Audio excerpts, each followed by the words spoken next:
소중한 나 무한 행복.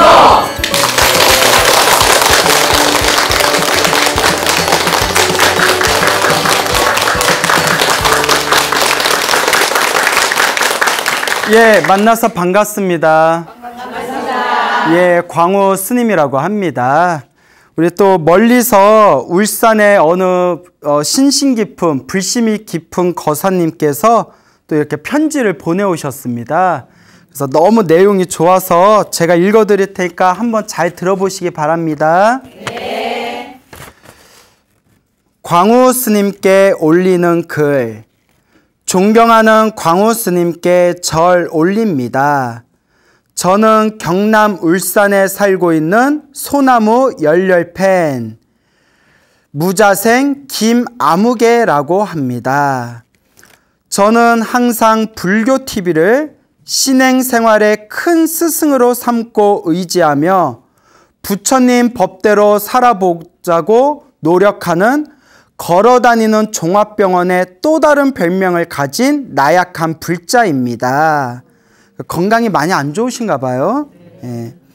저는 크고 작은 수술을 6번 받는 중 어느 한 가지 수술이라도 아프지 않은 수술이 없었겠지만 특히 위암과 악성 피부암 수술은 너무나 고통이 심한 수술이라 지금도 그 통증의 고통을 잊을 수가 없습니다. 아유, 이거 너무 안타까워서 어떡해요. 그때마다 금강경, 지장경, 법화경을 수지 독송하고 사경하면서 지극정성으로 기도하여 병마와 싸워 이겨내고 지금은 6가지 병의 완치 판정을 받고 지긋지긋한 병마 생활에서 벗어나 농사도 조금 짓고 사회생활을 잘하고 있습니다. 요즘은 광우 스님의 소나무 법문을 빠짐없이 시청하니 어떻게 기도하고 공부하고 수행하고 정진해야 하는지 잘 알게 되었고 큰 희망과 용기를 얻어 병약한 몸이 건강한 몸으로 회복된 상태입니다. 너무 잘 됐다. 그죠? 돌이켜보면 의사 선생님께서도 꼭 완치된다고 보장 못한다는 무서운 병으로 수술대에 올라가기 전에는 지푸라기라도 잡는 심정으로 부처님 경전을 가슴에 안고 수지독송, 지극정성 기도하니 불안, 공포, 번뇌, 망상이 순식간에 눈 녹듯 사라졌습니다. 그 무서운 병의 대수술과 온몸이 터져나가는 하남치료의 고통도 거뜬히 이겨낼 수 있었던 것은 오직 부처님 경전에 의존하고 모든 것을 부처님께 바친 결과의 가피가 아니고 무엇이겠습니까? 정말 부처님 가피 받으신 거예요? 두서없는 이 글이 저와 같이 크고 작은 수술과 병마의 고통에서 몸부림치는 환우들의 투병 생활에 큰 도움이 되기를 바라는 마음 간절하여 망설이다 조심스럽게 이 글을 광우 스님께 올립니다. 돌이켜 생각해보면 알게 모르게 전생에 지은 업이 너무 무거워 이 무서운 병마가 저에게 닥친 것을 알아차리고 죄 무게가 조금이라도 가벼워지는 일이라면 몸과 마음을 아끼지 않으려 해도 탐진치 삼독에 빠져 헤어나오지 못한 채 허송세월을 보내던 중 광우 스님 법문이 새록새록 저의 가슴에 큰 희망과 용기를 심어주니 그 공덕이 크고 깊게 자라고 있습니다. 멀지 않은 장래에 세상을 마감하는 그날까지 한시라도 나태하고 게으르지 않는 성실한 불자가 되도록 기도하고 또 정진하겠습니다. 스님께서 늘 말씀하신 복과 선업과 공덕을 머리와 가슴에 되새기면서 부끄럽지 않은 불자가 되겠습니다. 광우 스님 일기 고르지 못한 환절기에 항상 건강 조심하시고 성불하십시오. 고맙습니다.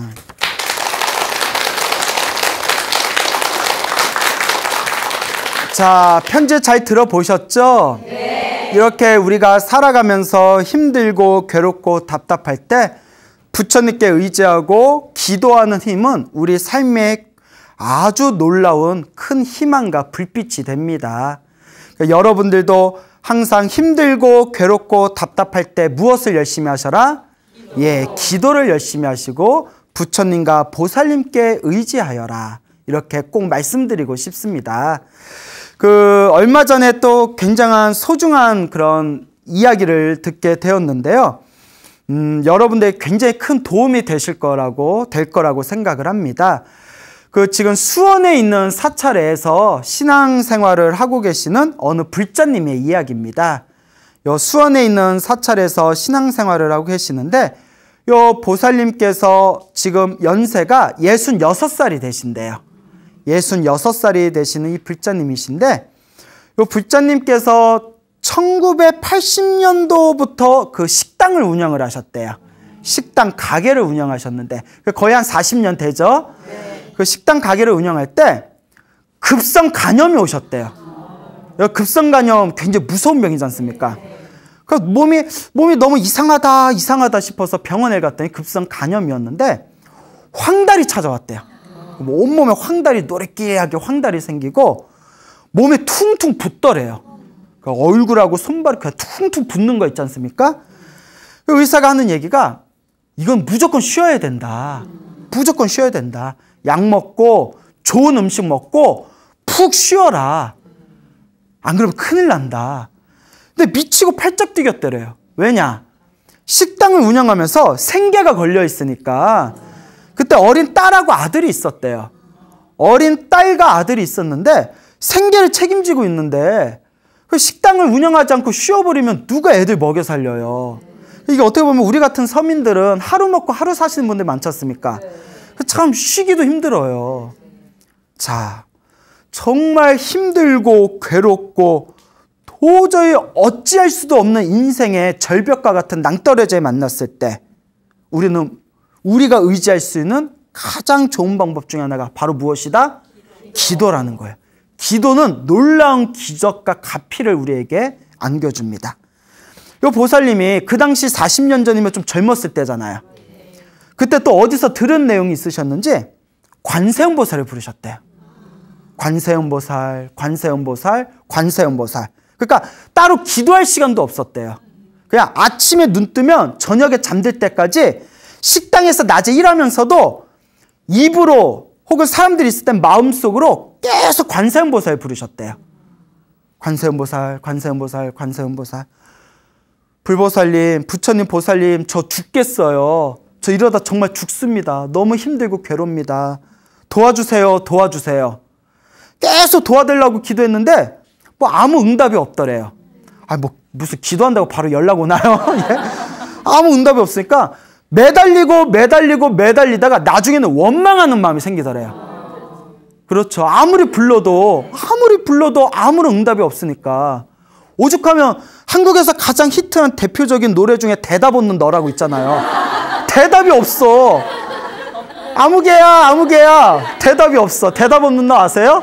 예, 그건 아시는구나. 아무리 불러도 대답이 없으니까 막 원망하는 마음이 생기더래요. 아무리 기도해도 대답은 없고 매달리고 원망하면서 계속 관세음보살 불렀대요. 제발 살려달라고. 근데 여러분 중요한 게 있습니다.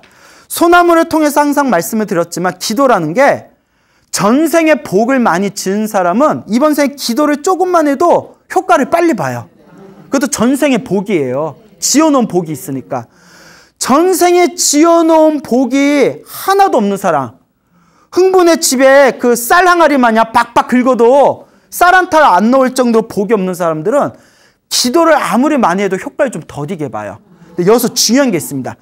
효과가 더디다고 부처님은 다 우리 속인 거야 하고 기도를 멈춰버리면 더 이상 영험이 없어요. 힘들든 괴롭든 꾸준히 밀고 가야 돼요. 기도하면 기도한 만큼 당장 효과가 있든 없든 반드시 기도의 가피는 남습니다. 기도해도 효과가 없고 힘들수록 내가 전생에 지은 복이 없어서 박복하게 살아서 이런가 보다. 그러니 지금 조금이라도 내가 더 닦아야 되겠다는 마음으로 계속 밀고 가야 됩니다. 보살님은 몸이 막 너무 아프고 힘들고 괴롭고 죽을 것 같고 기도할 시간도 없으니까 오직 하나, 관세음보살만 불렀대. 야, 관세음보살, 관세음보살, 관세음보살. 딱 몇 글자예요? 예, 이것도 계산해야 돼요? 관세음보살. 예, 여기는 바로 그 답이 나왔어요. 예? 예? 그때가 뭐 이렇게 칭찬할 만한 일은 아닌데 다른 분이 대답을 안 하니까 유독 이렇게 좀 빛나 보이네. 예? 관세음보살 5글자잖아요. 5글자를 놓치지 않았대요. 계속 관세음보살 매달리고 어느 날 꿈을 꿨대요. 갑자기 꿈이 온 거예요. 꿈을 꿨는데 꿈속에 자기가 이렇게 서 있는데 저기 어린 동자승 있잖아요. 애기. 어린 동자승이 자기한테 오더니 호롱병을 주더래요. 호롱병. 그 물이 들어있는 호롱병을 주면서 저 사람들이 뺏으러 오기 전에 빨리 마셔요 이러더래요. 그래서 꿈에서 저 사람이라고 해서 딱 쳐다봤더니 도깨비처럼 생긴 흉악해 보이는 사람들이 자기를 막 잡으러 오더래요. 이거 뺏기기 전에 빨리 마셔요.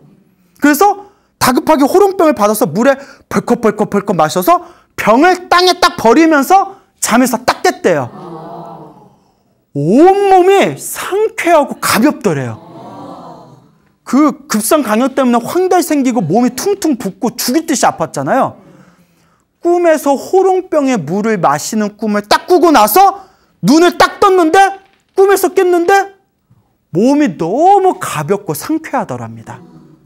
그리고 그 꿈을 꾼 그날 이후로 지금까지 한 번도 크게 아파 본 적이 없대요. 믿습니까, 여러분? 네. 이게 갚이고 기도의 힘이고 기적입니다. 그 꿈을 꾸고 나서 한 번도 크게 아파 본 적이 없더랍니다. 그래서 딱 이게 제가 그 꿈을 딱 이렇게 듣는 순간 그 호롱병을 가지고 온 애기 동자승은 누구겠어요? 관세음보살 화신이에요. 그래서 관세음보살님 탱화를 보면 병을 들고 있는 그림이 많아요. 보신 적 있어요? 정병. 봤구나 어디서. 예, 어디서 봤어요? 절에 가서 바뀌었죠. 그래요? 예, 그래 미안해요. 정병이라고 해요. 정병. 깨끗할 정자를 써서 정병. 그래서 뭐 호롱병 같은 거 들고 있는 거 많잖아요. 그러니까 호롱병에 있는 물이 우리 중생의 업장을 소멸해주고 중생의 번뇌를 식혀주는 역할을 하거든요. 근데 동자승이 병을 주면서 뭐라고 해요? 저 사람들 뺏으러 오기 전에 빨리 마셔야 했잖아요. 저 흉악해 보이는 사람들은 누구였을까요? 내 업보였던 거예요. 내 업보. 나를 이렇게 힘들고 괴롭게 했던 업보들. 근데 사실 그 업보가 사실 누가 지은 거다? 내가 지은 거예요. 그걸 녹이는 것도 누가 녹인다? 내가 녹이는 거예요. 그래서 제가 불자님들이 항상 이런 질문 던져요. 스님, 무슨 기도를 해야 효과가 빨라요? 그럴 때마다 제가 항상 드리는 이야기가 있어요. 어떤 기도를 하든 정성이 중요하다. 정말 간절하고 정성스럽게 아무 기도나 해봐라. 반드시 하나로 통한다. 그 보살님은 딱 뭐만 했다? 관세음보살 딱 5글자만 했어요. 또 제 주변에는 오직 지장보살만 불러서 가피 받은 분들도 있어요. 어떤 분은 오직 법화경 사경만 해서 가피 받은 분도 있어요. 어떤 분은 신묘장구 대다라디만 해서 가피 받은 분도 있어요. 중요한 건 무엇이다? 간절한 마음, 정성스러운 마음이 이와 같은 엄청난 기적을 만들게 된다. 그리고 이 보살님이 또 재미난 얘기를 하시더라고요. 보살님께서 남편이 있으셨는데 남편 되시는 분께서 남편 쪽 형제들이 다들 단명살이 있었대요. 딱 50줄에 들었으면 다들 차례로 세상을 떠나셨대요. 그런 집안이 있잖아요. 그러니까 딱 50줄에만 들어가면 60을 못 넘기고 다 차례차례 세상을 떠나는 거예요. 근데 남편도 어디 가서 뭘 보면 40을 못 넘긴다는 얘기를 들었대요. 40 넘기기 힘들다. 이런 얘기 들으면 좀 찝찝하잖아요.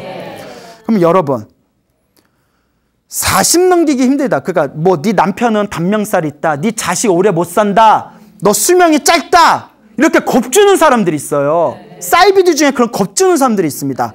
그 말에 또 속고 무서워서 막 막 큰 돈 줘가지고 막 비방 쓰고 하는 사람들이 있거든요. 근데 효과 본다 못 본다? 예. 내가 단명할 업이 있다면 그 업도 누가 지은 거다? 내가 지은 거야. 그럼 누가 풀어야 돼요? 내가 풀어야 돼요. 부적 몇 장 썼다고 그 업이 풀리겠어요? 무슨 제사 좀 몇 번 지냈다고 그 업이 풀리겠어요? 뭐 식칼을 안고 잔다고 그 업이 풀리겠어요? 어떤 분이 그래요. 광우 스님 저 부적 좀 써주세요 이래요. 아니 나 부적 같은 거 못 쓴다. 왜 그러니까 광우 스님 같은 분이 부적 써주시면 진짜 부적발이 있을 것 같아 이래요. 내가 욕심이 있었으면 내가 질렀어.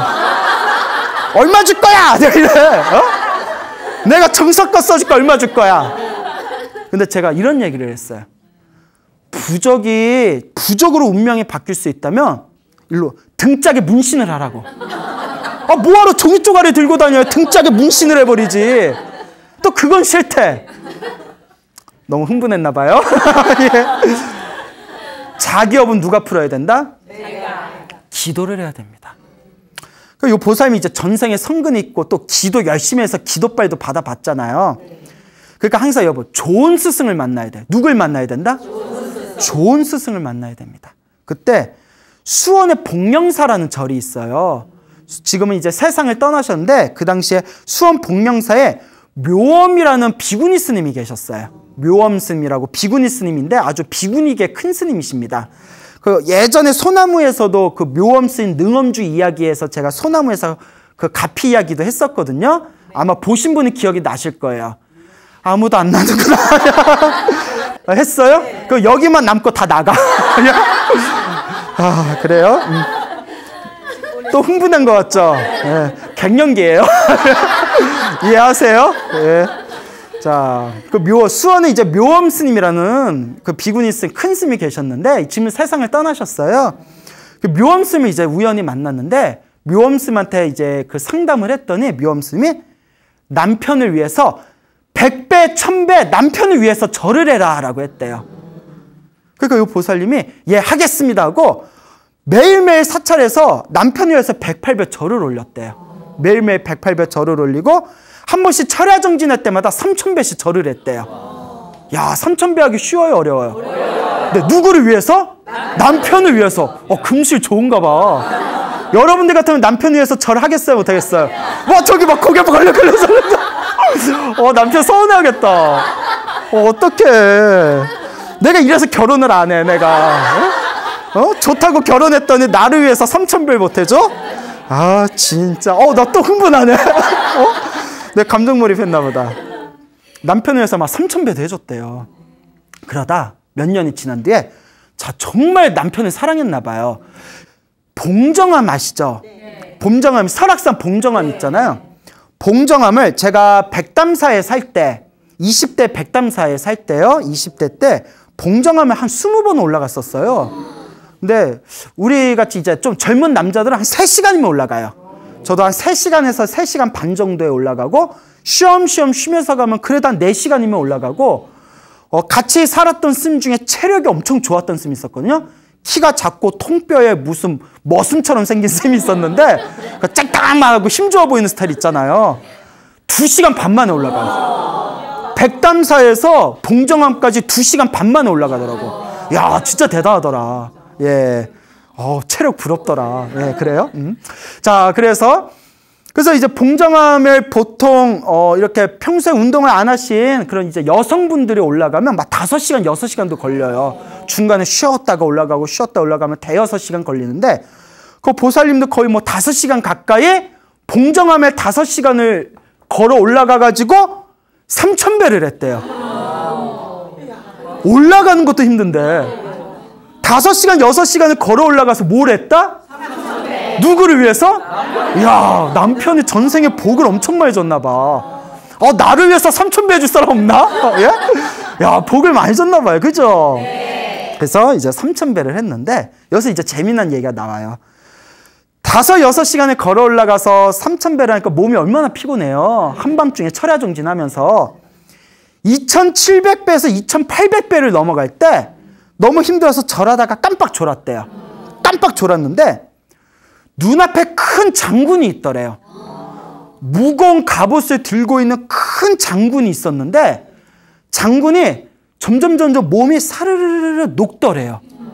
몸이 사르르르 아이스크림 녹듯이 녹더니 아주 천진난만한 애기 동자로 변하더래요. 천진난만한 해맑은 동자로 뿅 하고 변하면서 꿈에서 딱 깼대요. 근데 마음이 너무 편안하더래요. 마음이 너무 편안해서 거기 산에서 내려왔는데 삼천배에 마치고 그렇게 남편이 59세까지 사셨대요. 물론 60은 못 넘기셨지만 그래도 40을 못 넘길 거라고 했던 분이 20년 가까이 사신 거잖아요. 근데 놀라운 게 놀라운 게 그 보살님이 남편 되신 분이 59살에 세상을 떠나셔도 너무나 기쁘고 잔치 벌이듯이 장례를 치렀대요. 기쁜 마음으로. 왜 그런가 하면 남편이 돌아가실 때 편하게 가셨는데 마지막 돌아가실 때 그 모습이 애기같이 해맑아 보이더래요. 순간 어디서 봤던 모습이었다? 예, 봉정하면서 그 해맑고 천진난만하게 보였던 동자승의 그 모습 그대로 가셨대요. 아, 이거였구나. 그 남편이 세상을 떠날 때 너무 편안하게 웃으면서 세상을 떠나서 자기가 너무나 편안한 마음으로 장례식을 잔치 벌이듯이 그렇게 기분 좋게 남편을 보내드렸다라고 저에게 이 이야기를 전해주셨습니다. 너무나 감동적이지 않아요? 네. 그래서 이 보살님께서 그 수원 쪽에 반안사라는 절이 있대요. 반안사라고 못 들어보셨죠? 예, 그래서 수원에 있는 반안사에서 지금 신행생활을 하고 계시는 분인데 지금도 이 부처님의 은혜를 감사하면서 그러니까 봉사하는 마음으로 살고 계신다고 합니다. 그래서 항상 부처님 너무나 감사한 부처님의 은혜에 너무나 감사하면서 부처님을 생명의 은인과 같은 마음으로 지금 살아가고 계시는 우리 심신 깊은 어느 불자님의 이야기가 되겠습니다. 근데 여러분 중요한 게 있어요. 이런 얘기가 남 얘기가 되어서는 안 돼요. 이게 그냥 남이 겪은 이야기, 무슨 전설의 고향, 뭐 이야기 속으로 전설 따라 산천리 의미가 없어요. 이런 얘기, 아우 야 그때 광우스님 소나무 들었는데 되게 신기하더라, 재밌더라 하고 땡 처리되면 여러분들 운명에 아무런 변화가 없어요. 근데 그런 사람 주변에 많다? 주구장창 소나무는 들어. 근데 자기가 기도는 안 해. 남 얘기 아니야. 예? 여러분, 남 얘기가 아니에요. 이런 이야기를 들으면 결국 내 자신이 기도를 해야 됩니다. 그래서 불교에 무슨 얘기가 있냐? 남의 목장에 소 백날 헤아려봤자 나랑 무슨 관계가 있냐? 이런 말이 있어요. 여러분, 뭐 은행에서 막 돈 세잖아요. 나 오늘 1억 셌어. 손에서 돈 냄새 나. 근데 내 돈이에요, 아니에요? 남의 돈 백날 세봤자 내 돈은 아니에요. 물론 뭐 은행원 분들은 직업으로 하는 거니까 이건 그냥 비유예요. 남의 목장에서 저 집에 소가 몇 마리 있지 백날 세봐야 내 손은 한 마리도 없어요. 남의 이야기 백날 들어봤자 내 이야기는 아니에요. 여러분의 기적과 여러분의 가피는 누가 만들어야 된다? 여러분들이. 내 본인이 만들어야 됩니다. 여러분, 이런 얘기 들으면 신기하다고 흘려버리지만 말고 여러분들이 기도를 하셔야 됩니다. 관세음보살 부르든 지장보살을 부르든 매일매일 108배를 하든 여러분들이 기도를 한 만큼 물방울이 바위 위에 뚝뚝 떨어지는 것 같고 물방울이 바위 위에 떨어지는 걸 보고 당장은 아무 효과가 없는 것 같아도 꾸준히 떨어진 그 낙수물이 언젠가는 무엇을 뚫게 된다? 바위를 뚫게 되듯이 단단한 내 업장과 내 업보를 기도의 힘으로 뚫어낼 수가 있는 겁니다. 근데 꾸준히 기도하세요. 기도를 통해서 운명은 반드시 바뀌게 됩니다. 자, 그래서 이와 같이 여러분들도 인생을 살아가시면서 힘들고 괴롭고 답답한 일이 있으면 무엇을 해라? 기도해라. 근데 사실 기도만 하면 안 돼요. 기도하면서 내가 힘들고 괴롭고 답답하게 사는 게 전생에 복을 안 지어서 그래요. 박복하게 살아서 그래요. 기도하면서 무엇을 많이 지어야 된다? 복을 많이 지어야 돼요. 복 짓는다는 거는 남을 위해서 배려하는 삶을 사는 거예요. 부처님께 공양도 올리고 부처님한테 물 한 잔을 올리더라도 정성껏 올리고, 내 주위에 힘들고 괴로운 사람 있으면 내 형편껏 조금이라도 도와주고, 그렇게 남을 위한 자비심을 일으키면서 기도를 하며 점점 나의 힘들고 괴롭고 어두웠던 내 업보의 에너지가 점점 밝고 환하고 행복한 쪽으로, 내 운명의 에너지가, 내 운명의 노선이 긍정적인 쪽으로 바뀌게 될 것입니다. 제 주변의 소나무를 보시고, 우리가 소나무를 한 지 거의 4년이 돼가요. 진짜 우리 오래 한 거예요. 그래서 제 주변에 소나무를 보시면서 기도를 시작하신 분들 중에 가피 받은 분들이 많아요. 정말 많습니다. 즉 그 이야기가, 오늘도 저랑 이제 친한 PD님하고 대화하다가 PD님이 아직도 할 이야기가 남았나요 해서 지금 새로운 이야기가 막 쏟아지고 있다고. 그래서 이거 언제 끝나? 네? 그래서 여러분, 힘들고 괴롭고 답답할 때 기도하세요. 기도하는 거 어렵잖아요. 관세음보살부터 시작하세요. 지장보살부터 시작하세요. 108배부터 시작하십시오.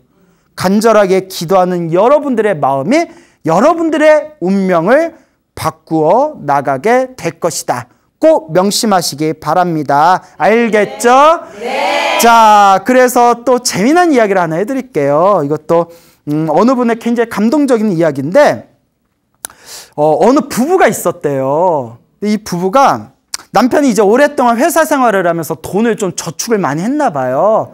이제 말년에 저축을 평생 동안 해놓은 돈이 있는데, 사람 마음이 그래요. 이제 회사를 좀 그만둘 때쯤 되니까 어느 순간 좀 노후를 위해서 목돈을 좀 만들어야 되겠다, 투자를 해서 목돈 만들어야 되겠다, 이런 욕심이 생길 때가 있잖아요. 그래서 뭐 펀드도 하고 주식도 하고 하잖아요. 그러다 돈 날린 사람 많이 봤거든요. 나랑 아주 친한 분도, 돈을 엄청나게 많이 벌었던 분도 주식 잘못했다가 돈을 완전 허공에 날린 분이 계시는데, 참 그러니까 이거 함부로 손댈 게 아니에요.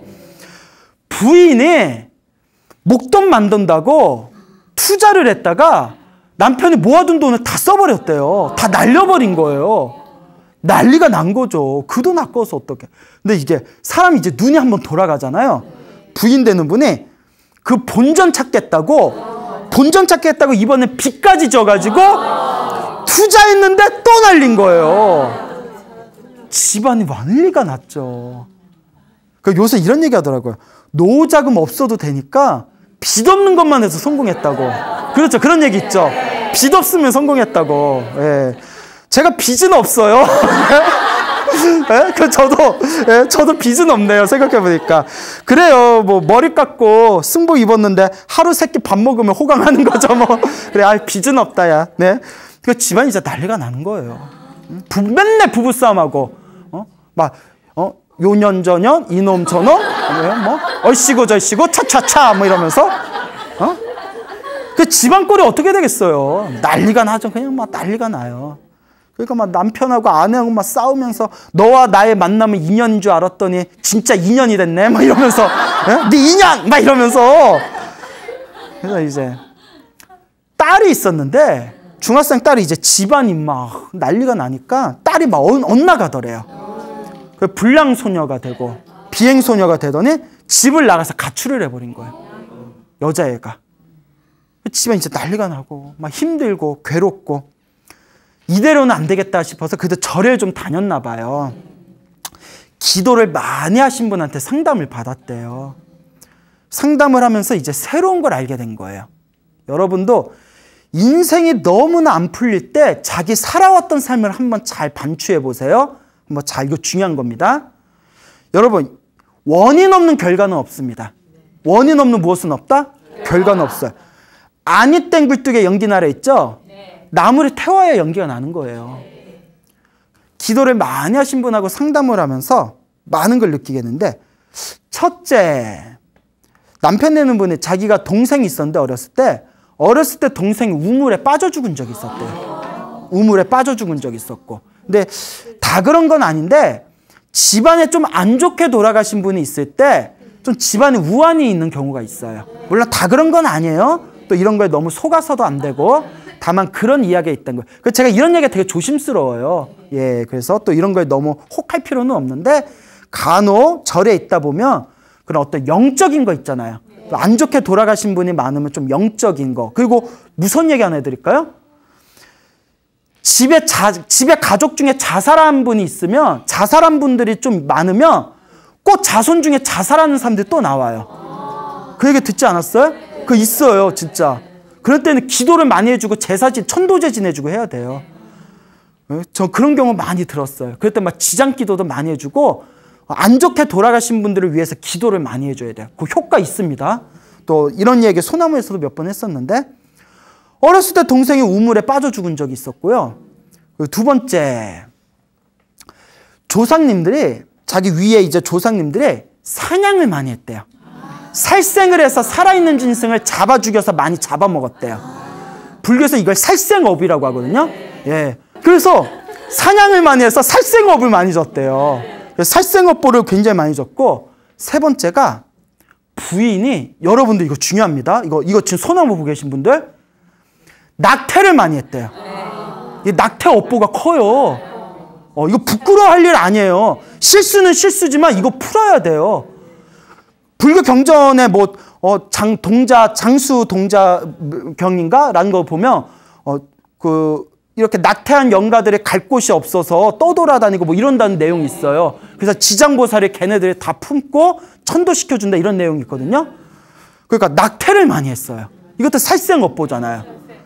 그리고 자기도 어렸을 때, 젊었을 때 집에서 키우던 개를 보신탄 집에 팔고 그랬대요.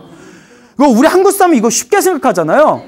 여러분, 개든 뭐든 짐승이 주인이라고 따르고 있는데, 주인이라고 믿고 있는 이 주인한테 배신을 당하면 얘네를 죽어서도 원혼이 된대요. 개는 그냥 주인만 바라보고 살잖아요. 개를 그냥 팔아버린 거예요, 보신탕집에. 근데 한국인은 보신탕 문화가 발달해서 이런 걸 시골에서 아무렇지도 않게 여긴데, 이게 무서운 업보래요. 그 불자들 이런 걸 배워야 돼요. 예, 무슨 말인지 알죠? 그러니까. 그래서 자기가 이렇게 키우던 그런 개를 막 팔고, 이런 걸 하나하나 따져봤더니 집안이 편할 날이 없는 게 당연하구나라는 게 느껴지더래요. 자, 여러분, 중생은 완벽한 존재가 아니에요. 저도 중생이고 여러분도 중생이잖아요. 이 소나무 애청자들도 중생이잖아요. 살다 보면 실수를 합니다. 완벽한 사람이 어디 있어요? 우리가 아직은 부처님이 아니잖아요. 어쩔 수 없이 알고 지었건 모르고 지었건 살다 보면 실수를 할 때가 있어요. 중요한 거는 나의 그 실수와 내가 지은 업보를 지금 이 순간 어떻게 풀어낼 것인가? 어떻게 풀어낼 것인가? 여러분들 살다 보면 내가 그런 짓 해서는 안 됐는데 라고 했던 좀 후회되는 것들 있죠? 언제가 여러분들이 받아요. 중요한 거, 어떻게 풀 것인가? 그게 다 내 빚들이거든요. 첫 번째, 기도를 많이 해라. 업장소멸 기도를 많이 해라. 둘째, 뭘 많이 해라? 복을 많이 지어라. 내가 나쁜 짓을 했던 걸 없앨 수 있도록 복을 많이 지어라. 세 번째, 제일 중요한 거죠. 이제부터라도 마음을 잘 써라. 기도를 많이 하고 복을 많이 짓고 마음을 잘 써라. 그때 이제 기도를 열심히 했대요, 정말. 기도도 열심히 하고. 그래서 죽은, 그 우물에 빠져서 죽은 동생을 위해서 동생이 좋은 데 가라고 기도해주고, 그리고 부인은 부인대로 그 자기가 낙태했던 아이들 좋은 데 가라고 그 영가 위패 만들어서 절에다가 이제 천도제도 올리고, 아이들을 위해서 기도도 많이 해주고, 그 다 같이 집안에서 이제 조상님들이 사냥을 많이 했던 조상님들 살생의 업보에 대해서도 기도를 많이 했대요. 그래서 이제 중요합니다. 기도할 때마다 항상 알고 지었건 모르고 지었건 내가 옛날부터 지었던 내 모든 업보를 다 참여하겠습니다. 무조건 잘못했습니다는 마음으로 기도해야 되는 거예요. 그래서 어느 큰 스님이 그러시더라고요. 내 운명을 바꾸려면, 내 업을 바꾸려면 눈에서 피눈물 몇 바가지는 쏟아야 된대요. 예? 물론 광우 스님처럼 맑은 사람은 기도 조금만 해도 내부래니까 부끄럽다. 예? 근데 업을 많이 지은 사람은 눈에서 피눈물 몇 바가지 쏟아야 된다. 그러니까 이제 기도를 했는데 딸이 돌아왔대요. 딸이 돌아왔는데 엄마가 너무 속상해서 막 내가 너 어떻게 키웠는데 하고 푸념했더니 에이씨 하고 또 나가버렸대요. 딸이 왼수야 왼수. 아유 왼수. 그냥 더 열심히 기도했대요. 미안하다 미안하다. 네가 이렇게 삐뚤어진 것도 우리 탓이다. 미안하다. 그래서 꿈을 꿨는데 꿈에 막 하늘에서 폭우가 내리더래요. 그리고 막 점점 물이 막 불어나더니 그 물들이 불어나더니 그 집에 있는 정화조 있잖아요. 정화조가 더러운 거 모아있는 데잖아요. 정화조가 깨끗한 우물로 변하더니 우물에서 하얀 새가 하늘로 날아가는 꿈을 꿨대요. 뭐가 봐도 딱 좋죠. 딸이 딱 집에 다시 돌아오더니 그때 딱 마음 잡고 아주 착하게 살더래요. 그러니까 그 딸을 막 힘들게 하고 딸을 뒤흔들고 방황하게 했던 뭔가가 싹 녹고 그 새가 되어서 날아간 거예요. 그리고 그렇게 더 열심히 기도해가지고 부인도 새로 일자리를 얻었대요. 근데 이제 거사님이 이제 일자리를 못 얻었잖아요. 그래서 거사님도 이제 경제적으로 부인하고 맞벌이를 해야 되니까 부처님 제발 도와주십시오 기도를 했더니 그 자꾸 꿈을 꾸는데 꿈에서 자꾸 늑대가 보이더래요. 늑대가. 이게 무슨 꿈인가? 자꾸 늑대가 보이니까 아이고 알고 봤더니 그 늑대같이 생긴 개가 뭐였더라? 보신탕에 팔았던 개였다. 생각이 나. 그 개를 위해서 기도를 열심히 해줬대요. 미안하다 미안하다. 여러분 집에 있는 개 짐승 함부로 버리면 안 돼요. 우리나라 유기견 많죠? 네. 나중에 피눈물이 돼서 돌아와요. 그래서 미안하다 미안하다 기도를 해줬는데 그렇게 기도를 해주고 나서 꿈을 꿨는데 꿈에 어떤 사람들이 우르르르 나무 상자를 갖고 오더니 꿈에서 그동안 당신을 여기로 부르려고 했는데 누가 자꾸 당신을 붙들고 있어서 우리가 못 불렀습니다. 이제 당신은 자유로워졌으니 이제 괜찮습니다 하면서 나무 상자에서 종이를 주더니 주머니에 넣어주더래요. 그 문서 받는 꿈 있죠? 문서 받는 꿈. 종이에 이렇게 주머니에 넣어주는 꿈을 꾸면서 딱 깼는데 얼마 안 지나서 직장을 얻었대요. 그래서 문서 받는 꿈. 너무나 부처님 은혜에 감사해서 지금도 부처님 은혜 갖는 마음으로 열심히 기도하는데 그렇게 마음이 편안하고 집안이 편안해졌대요. 이게 기도의 힘입니다. 여러분 많은 분들이 저를 광우스님 상담 한번 받아보고 싶다고 많이들 오셔요. 근데 제가 절대 정말 미안한 말이지만 제가 만나드리기 싫은 게 아니라 정말 바빠요. 그런데 문제가 뭐냐면 만나도 제가 드릴 말씀이 없어요. 저는 오직 하나. 뭐 해라? 기도해라. 왜 광우스님 볼 시간에 기도해라. 부처님의 의지해야지 광우스님 얼굴 봤자 뭐하냐. 물론 내가 귀여운 건 나도 알아요. 나도 아는데 나 왕자병 걸렸나 봐. 에? 아는데 힘들고 답답해서 상담 받을 바에 뭐 해라? 기도해라. 부처님의 의지해라. 라고 꼭 당부의 말씀 드리고 싶습니다. 막 비웃어 지금. 비웃어. 여러분 힘들고 괴로울 때 세 가지 무엇을 해라? 기도하고 복짓고 마음을 잘 써라 라고 꼭 명심하시고 여러분들 삶에 기도하고 복짓고 마음을 잘 쓰면서 1년, 3년, 5년, 10년이 지나면 언젠가 여러분들이 정말 기도하기 잘했다. 효과가 있는 듯 없는 듯 하지만 시간이 지나더니 결국 부처님의 공덕과 가피는 분명히 있었구나라는 것을 내면에서 느끼시게 될 겁니다. 알겠죠? 네. 여러분 우리 인생 살다 보면 기쁘고 행복한 날도 있지만 힘들고 답답하고 괴로운 날도 있죠. 네. 그래서 우리 소나무를 통해서 제가 끊임없이 말씀을 드렸지만 좋은 일도 나쁜 일도 누가 지은 업이다? 내가 지은 업이고 결국 누가 풀어야 될까요? 내가 풀고 내가 닦고 또 내가 해결해야 할 문제들입니다. 그리고 내가 지은 이 업보를 해결하는 과정 하나하나가 바로 수행이라고 말할 수가 있죠.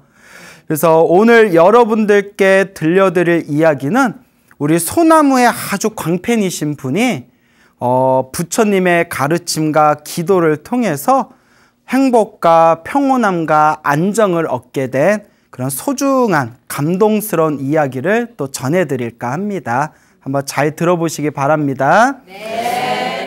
보살님께서는 지금 이제 나이가 한 50 안팎이신 것 같아요. 50 안팎의 이제 보살님이시고요.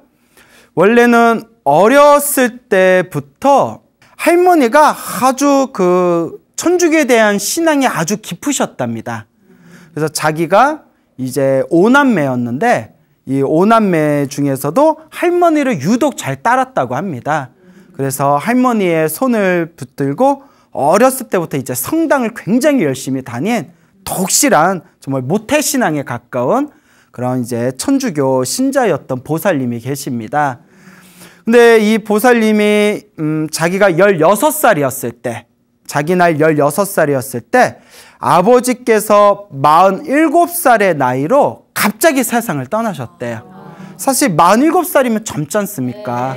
또 자기가 5남매의 한 집안의 가장이었던 아버지가 젊은 나이에 한창 활동하실 때 갑자기 세상을 떠나셔서 어머니가 생계를 책임지시고 그렇게 이제 조금 어렵게 생활을 하셨나 봅니다.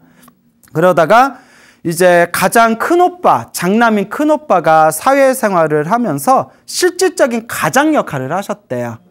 가장 역할을 하셨는데 오빠도 이렇게 살면서 좀 이런저런 조금 가슴 아프고 힘든 일들이 좀 많으셨었나 봐요. 그리고 둘째 오빠가 있었는데 이 둘째 오빠는 전혀 이 카톨릭에 대한 믿음이 없으셨대요. 그래서 자기가 이 보살님이 그 당시에 굉장히 성당을 열심히 다녔기 때문에 오빠를 위해서 굉장히 전도를 많이 하셨다고 합니다. 그래서 오빠에게 권유하고 끊임없이 권유를 해서 결국 오빠가 이제 성당에 다니면서 자원봉사도 열심히 하시고 또 이제 성당을 열심히 다니시면서 믿음을 키워나가셨는데 어느 날이었대요. 어느 날 그 오빠가 성당에 자원봉사를 가셨었는데 성당에서 자원봉사를 마치고 나서 거기 같이 자원봉사 하시는 봉사자분들하고 기분도 좋게 술 한잔을 하셨나 봐요. 기분 좋게 이제 술 한잔을 하시고 집에 오시는 길에 큰 교통사고를 당하셔서 48살의 나이에 갑자기 또 세상을 떠났답니다. 그러니까 아빠는 47살에 세상을 떠나셨고 둘째 작은 오빠는 또 48살에 갑자기 그렇게 세상을 또 떠나고 그리고 보살님은 결혼 후에도 열심히 성당을 다니셨대요. 열심히 이제 성당을 다니고 자원봉사도 열심히 하셨는데 네, 결혼 생활이 점점 길어지면서 좀 남편하고 사이가 많이 좀 삐그덕거리게 되었나 봐요. 그래서 이런저런 마음고생동 하던 차에 집안에 이제 큰 우환이 닥칩니다. 좀 이제 당시에 남편분께서 사업도 하시고 그래서 경제적으로는 좀 안정된 시기긴 했는데 사람이 꼭 좋은 일만 생기라는 법은 없잖아요. 살다 보면 이런 일도 생기고 저런 일도 생기지 않습니까?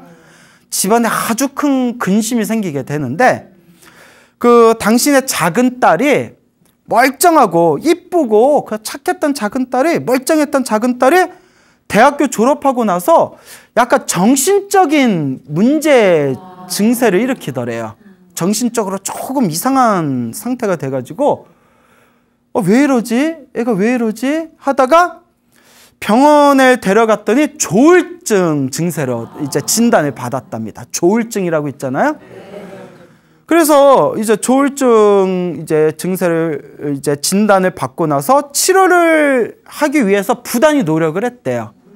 특히 또 뭐 우리가 그냥 일반 병원에 가면 기껏해야 뭐 약 정도 받지 않습니까? 약 먹으라 뭐 이러고 뭐 심리치료 좀 받고 그런 와중에 딸의 증상이 너무 심해져가지고 그 어디 유명한 수도원에 가서 기도까지 올렸대요. 수도원에 가서 기도까지 올렸는데 딸의 상태가 너무 심각하다 보니까 굉장히 심각했대요. 수녀님들이 그 귀신에 씌인 것 같다. 그래 퇴마의식을 해라 이러더래. 여러분 그 얼마 전에 그 우리 영화 강동원 나오던 그 강동원이 신부님 복장으로 나와서 그 귀신 쫓던 영화 있잖아요. 예, 뭐 그 구마의식이라고 하거든요. 하여튼 수녀님들의 퇴마의식을 좀 해봐라라고 권유를 했답니다. 그래서 뭐 어디서 하는지는 모르겠는데 뭐 해볼까 하다가 평소에 의지하던 신부님께 여쭤봤대요. 신부님, 뭐 우리 딸이 이러이러한데 그 뭐 주변에서 수녀님들이 퇴마의식을 좀 해봐라 라는 권유도 받았는데 어떻게 하면 좋을까요? 그래서 신부님이 아유, 그런 거에 흔들리지 마세요. 딸의 그 몸이 건강이 좋지 못하고 마음에 병이 있으면 병원에 가서 치료를 받으세요. 그러니까 난 그 신부님이 굉장히 잘 가르쳤다고 생각해요. 처음부터 이상한 거에 의지하지 말고 그냥 병원에 가서 정식으로 치료를 받아라. 그래서 신부님이 간곡하게 그런 거에 흔들리지 말고 병원에 가서 좀 치료를 받으십시오 라고 해서 그 좋은 병원을 알아보고 입원을 시켰답니다. 딱 입원을 시켰는데 집중 치료를 받아가지고 호전이 됐대요. 실제로 호전이 돼서 상태가 많이 좋아진 것 같아서 퇴원을 했는데 퇴원을 해서 이제 직장도 좀 다녔대요. 그러다가 퇴원하고 몇 달 정도 지난 뒤에 상태가 더 나빠졌대요. 그러니까 상태가 너무 나빠지니까 그 당시에 또 자연 치료한다고 또 유명한 한의원 같은 데 다니면서 침도 맞고 약도 먹고 치료를 받았답니다. 그때 돈도 엄청 썼대요. 돈도 엄청 썼는데 이게 치료가 안 되고 상태가 더 나빠지고 악화되니까 보살님 속이 다 뒤집혀지는 거예요. 그때 이제 보살님 눈에 뭐가 씌었대나 봐요. 어떻게든 딸 하나 살려보겠다고 그때부터 이제 퇴마의식도 하고 용하단 무당 찾아가서 굿도 하고 막 부적도 쓰고 하여튼 주변에 용하다고 좋다고 소문난 데는 다 찾아가서 별걸 다 했대요. 막 퇴마사 알죠? 퇴마사도 만나고 무슨 의식도 하고 굿도 하고 하여튼 할 수 있는 걸 다 했답니다. 그런데 묘한 게 이게 중요해요. 딸이 더 아프더래요. 하면 할수록 딸이 더 아프더랍니다. 구슬하고 나면 딸이 몸이 더 아프고 상태가 더 안 좋아지더래요. 하여튼 용하다는 데 다니면서 좋다는 걸 다 했는데 놀라지 마세요. 1억 정도 썼대요. 딸 하나 살려보겠다고. 여러분들은 안 그러겠어요? 예. 그러니까 한 1억 가까이 썼나 봐요. 엄청나게 돈을 퍼부었대요. 그러니까 막 굿도 하고 이것도 하고 저것도 했는데 낫지를 않더래요. 오히려 더 부작용이 더 심하더래요. 그래서 정말 모든 게 자포자기하는 상태가 돼버렸대요. 믿음도 잃어버리고 그리고 막 성당 다니던 사람이 굿까지 했었으면 얼마나 속이 뒤집어졌겠어요. 굿도 몇 번을 했는데도 전혀 효과도 없고 이런 어떤 자포자기한 상태에 다 도달했을 때 그때 절에 다니는 친척 언니를 만났답니다. 절에 다니는 친척 언니가 네 소식 들었다 하면서 절에 좀 다녀볼래? 라고 권유를 하더래요. 절에 다니면서 한번 부처님 가르침을 공부해보면 어떻겠니? 근데 이때 이 보살님은 이 절하고 불교하고 무속신앙을 구분을 잘 못했대요. 불교에 대해서 전혀 몰랐기 때문에 그 점집에 가면 점집에도 불상 있잖아요. 이거 저작권 있는 거 아닙니까? 아니 왜 점집에 불상이 있어? 그렇잖아요. 희한한 게 점집에 가면 십자가 있는 경우는 없어요. 점집에 갔는데 성모 마리아 있는 경우 봤어요? 못 봤어요? 근데 꼭 불상을 갖다 놓대요. 예. 근데 불교하고 무속은 완전히 다릅니다, 여러분. 불교 공부하면 알겠지만 완전히 달라요. 그러다 뭐 무속이 나쁘다는 건 아니에요. 예, 하지만 엄연히 다릅니다. 그래서 이 보살님은 불교에 대해서 전혀 모르던, 전혀 이해가 없던 시기라서 그 불교랑 무속이랑 절이랑 무당집이랑 구분을 못했대요. 왜 무당집에 가도 불상이 있으니까. 그러니까 그 친척 언니가 아니야, 그런 게 아니야. 불교는 네가 생각하는 그런 게 아니야. 불교는 훨씬 더 깊이가 있고 네가 생각하는 그런 점집이나 무당집하고 완전히 달라 라고 이렇게 권유를 해주더랍니다. 그래서 그래? 그럼 절에 한번 다녀볼까? 하고 고민하고 있을 때 그때 자기 친구, 절에 다니던 친구가 때마침 야, 저기 경기도에 가면 내가 다니는 절이 있는데 거 스님 한번 만나뵐래? 하고 데려가더래요. 그래서 뭐 그때 막 이제 절에 다닐까 생각하고 있을 때였으니까 친구 따라서 이렇게 쫄랑쫄랑 갔답니다. 이렇게 스님을 만났는데 스님이 좀 무섭게 생겼더래요. 이렇게 좀 무섭게 생겼더래요.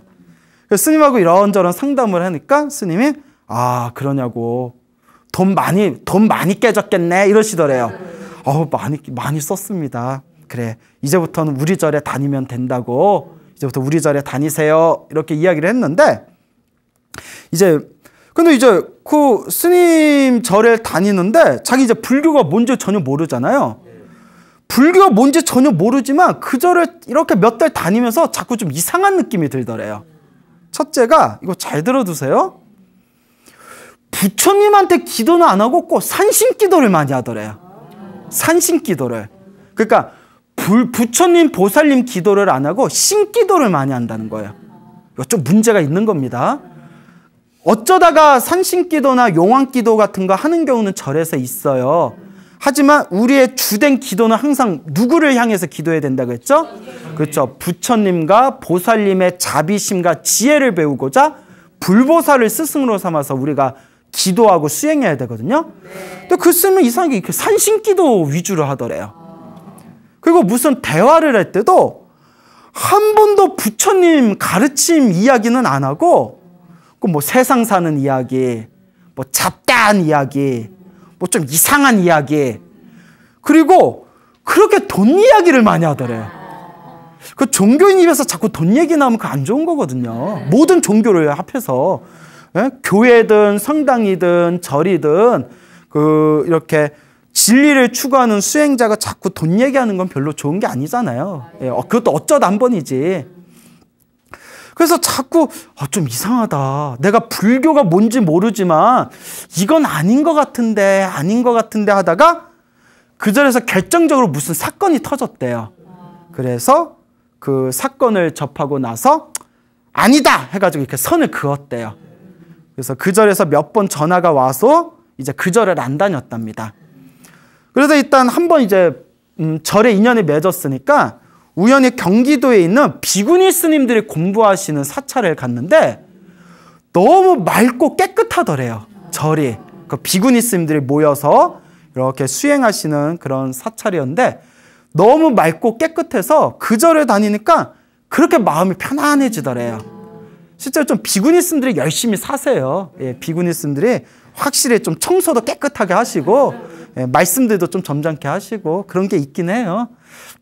그래서 그 비구니 스님 이제 사찰에 이렇게 이제 다니다가 그 처음에 자기 보고 절에 다니라고 권유했던 친척 언니가 야, 정말 부처님 가르침을 제대로 이해하려면 법문을 많이 들어야 돼. 그렇잖아요. 부처님의 가르침을 자꾸 들어야 부처님 법이 어떤 건지를 우리가 이해할 수 있잖아요. 그러니까 법문을 많이 들어야 돼. 라고 하면서 요새는 시대가 너무 좋아져서 인터넷 동영상으로 큰 스님들 법문을 쉽게 볼 수 있다. 그 인터넷 동영상에서 스님들 법문 좀 많이 들어라. 정말 여러분들 공부하기 좋은 시대에 태어났어요. 옛날엔 큰 스님들 법문 들으려면 산 건너고 개울 건너서 찾아가야 되잖아요. 지금은 앉아서 발가락을 리모컨 딱 누르면 스님들 법문이 막 나와. 그래서 지금 우리 스님들이 뭐라고 하냐면 이것도 좋은 게 아니다. 법문 홍수의 시대라고 해요. 너무 좋은 법문이 많다 보니까 신도들이 오히려 법문을 쉽게 생각하는 것 같아요. 좀 힘들고 괴롭게 들어야 그게 소중한 걸 아는데 그냥 뭐 휴대폰에서 딱 누르면 뭐 광우스인 소나무 뭐 하면서 쫙 나오니까 너무너무 쉽게 생각하는 것 같아요. 하지만 큰 장점이 있죠. 우리가 쉽게 공부할 수 있잖아요. 쉽게 공부할 수 있는데 안 해. 요새 불자들 공부 잘 안 하는 것 같아. 자, 그래서 인터넷 동영상으로 이제 스님들 법문을 보는데 이렇게 스님들 법문을 찾다가 웬 얼굴이 환하게 애기 같은 미소를 짓는 스님이 딱 사진에 나오더래요. 이거 내 입으로 나라고 얘기하기가 좀 민망해서 이거 저 들은 대로 얘기한 거예요. 네, 들은 대로. 환한 동자승같이 환한 미소를 짓는 되게 인상이 좋아 보이는 스님이 딱 나오더래요. 그래서 느낌이 이렇게 생긴 스님이 사기칠 리 없다 이런 생각이 들더래요. 속았어. 사기꾼이 머리에다 나 사기꾼 이렇게 써놓고 다니나요? 근데 그분 느낌에 이렇게 생긴 스님이 사기칠 리는 없겠다. 그런 느낌, 믿음이 오더래요. 그래서 그 스님 법문에 딱 들었는데 그게 광운스님 소나무였어요. 그래서 한번 들었는데 재밌더래요. 무슨 스님이 이렇게 말을 맛깔스럽게 할까? 듣다 보니까 막 빠져들더래요. 내 입으로 얘기해서 미안해요. 나 들은 대로 얘기한 거예요. 여러분 오해할까 봐 말씀드린데 제 컨셉이 겸손입니다. 자, 그래서 막 듣다가 너무 이제 재밌게 듣다가 가슴을 후려치는 한마디를 소나무에서 딱 듣게 됩니다. 행복도 불행도 누가 지은 업입니다? 내가 지은 업입니다. 좋은 일도 나쁜 일도 누가 지은 업입니다? 내가 지은 업입니다. 라는 거에 가슴을 딱 때리는 느낌을 받았대요. 왜냐하면 보살님이 너무 힘들잖아요. 요 몇 년간 살아온 게 너무 힘들다 보니까 막 자포자기하는 상태까지 이르다 보니까 계속 내가 왜 이렇게 힘들지? 내가 왜 이렇게 괴롭지? 내가 왜 이렇게 괴로움을 당해야 되지? 도대체 왜 내가 이렇게 힘들어야 되는 거야? 그러면서 자꾸 남 탓을 했대요. 그 중에 하나가 남편이었다는 거예요. 내가 남편 만나서 내가 이렇게 인생이 꼬인 거야. 남편 때문에 우리 가정이 이렇게 지금 불화가 생긴 거야. 남편이 문제가 있어서 지금 이 모든 일들이 생긴 거야 라는 자꾸 남을 탓하고 남편을 탓하는 마음이 막 일어나고 있었는데 소나무에서 아니다! 좋은 인연도 나쁜 인연도 다 누가 지은 업이더라?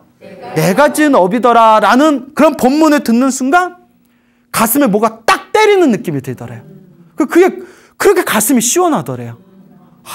내 탓이구나. 내 업이구나. 내 탓이었구나. 그리고 소나무를 보면서 나도 이제 기도해야 되겠다라는 느낌이 들더래요.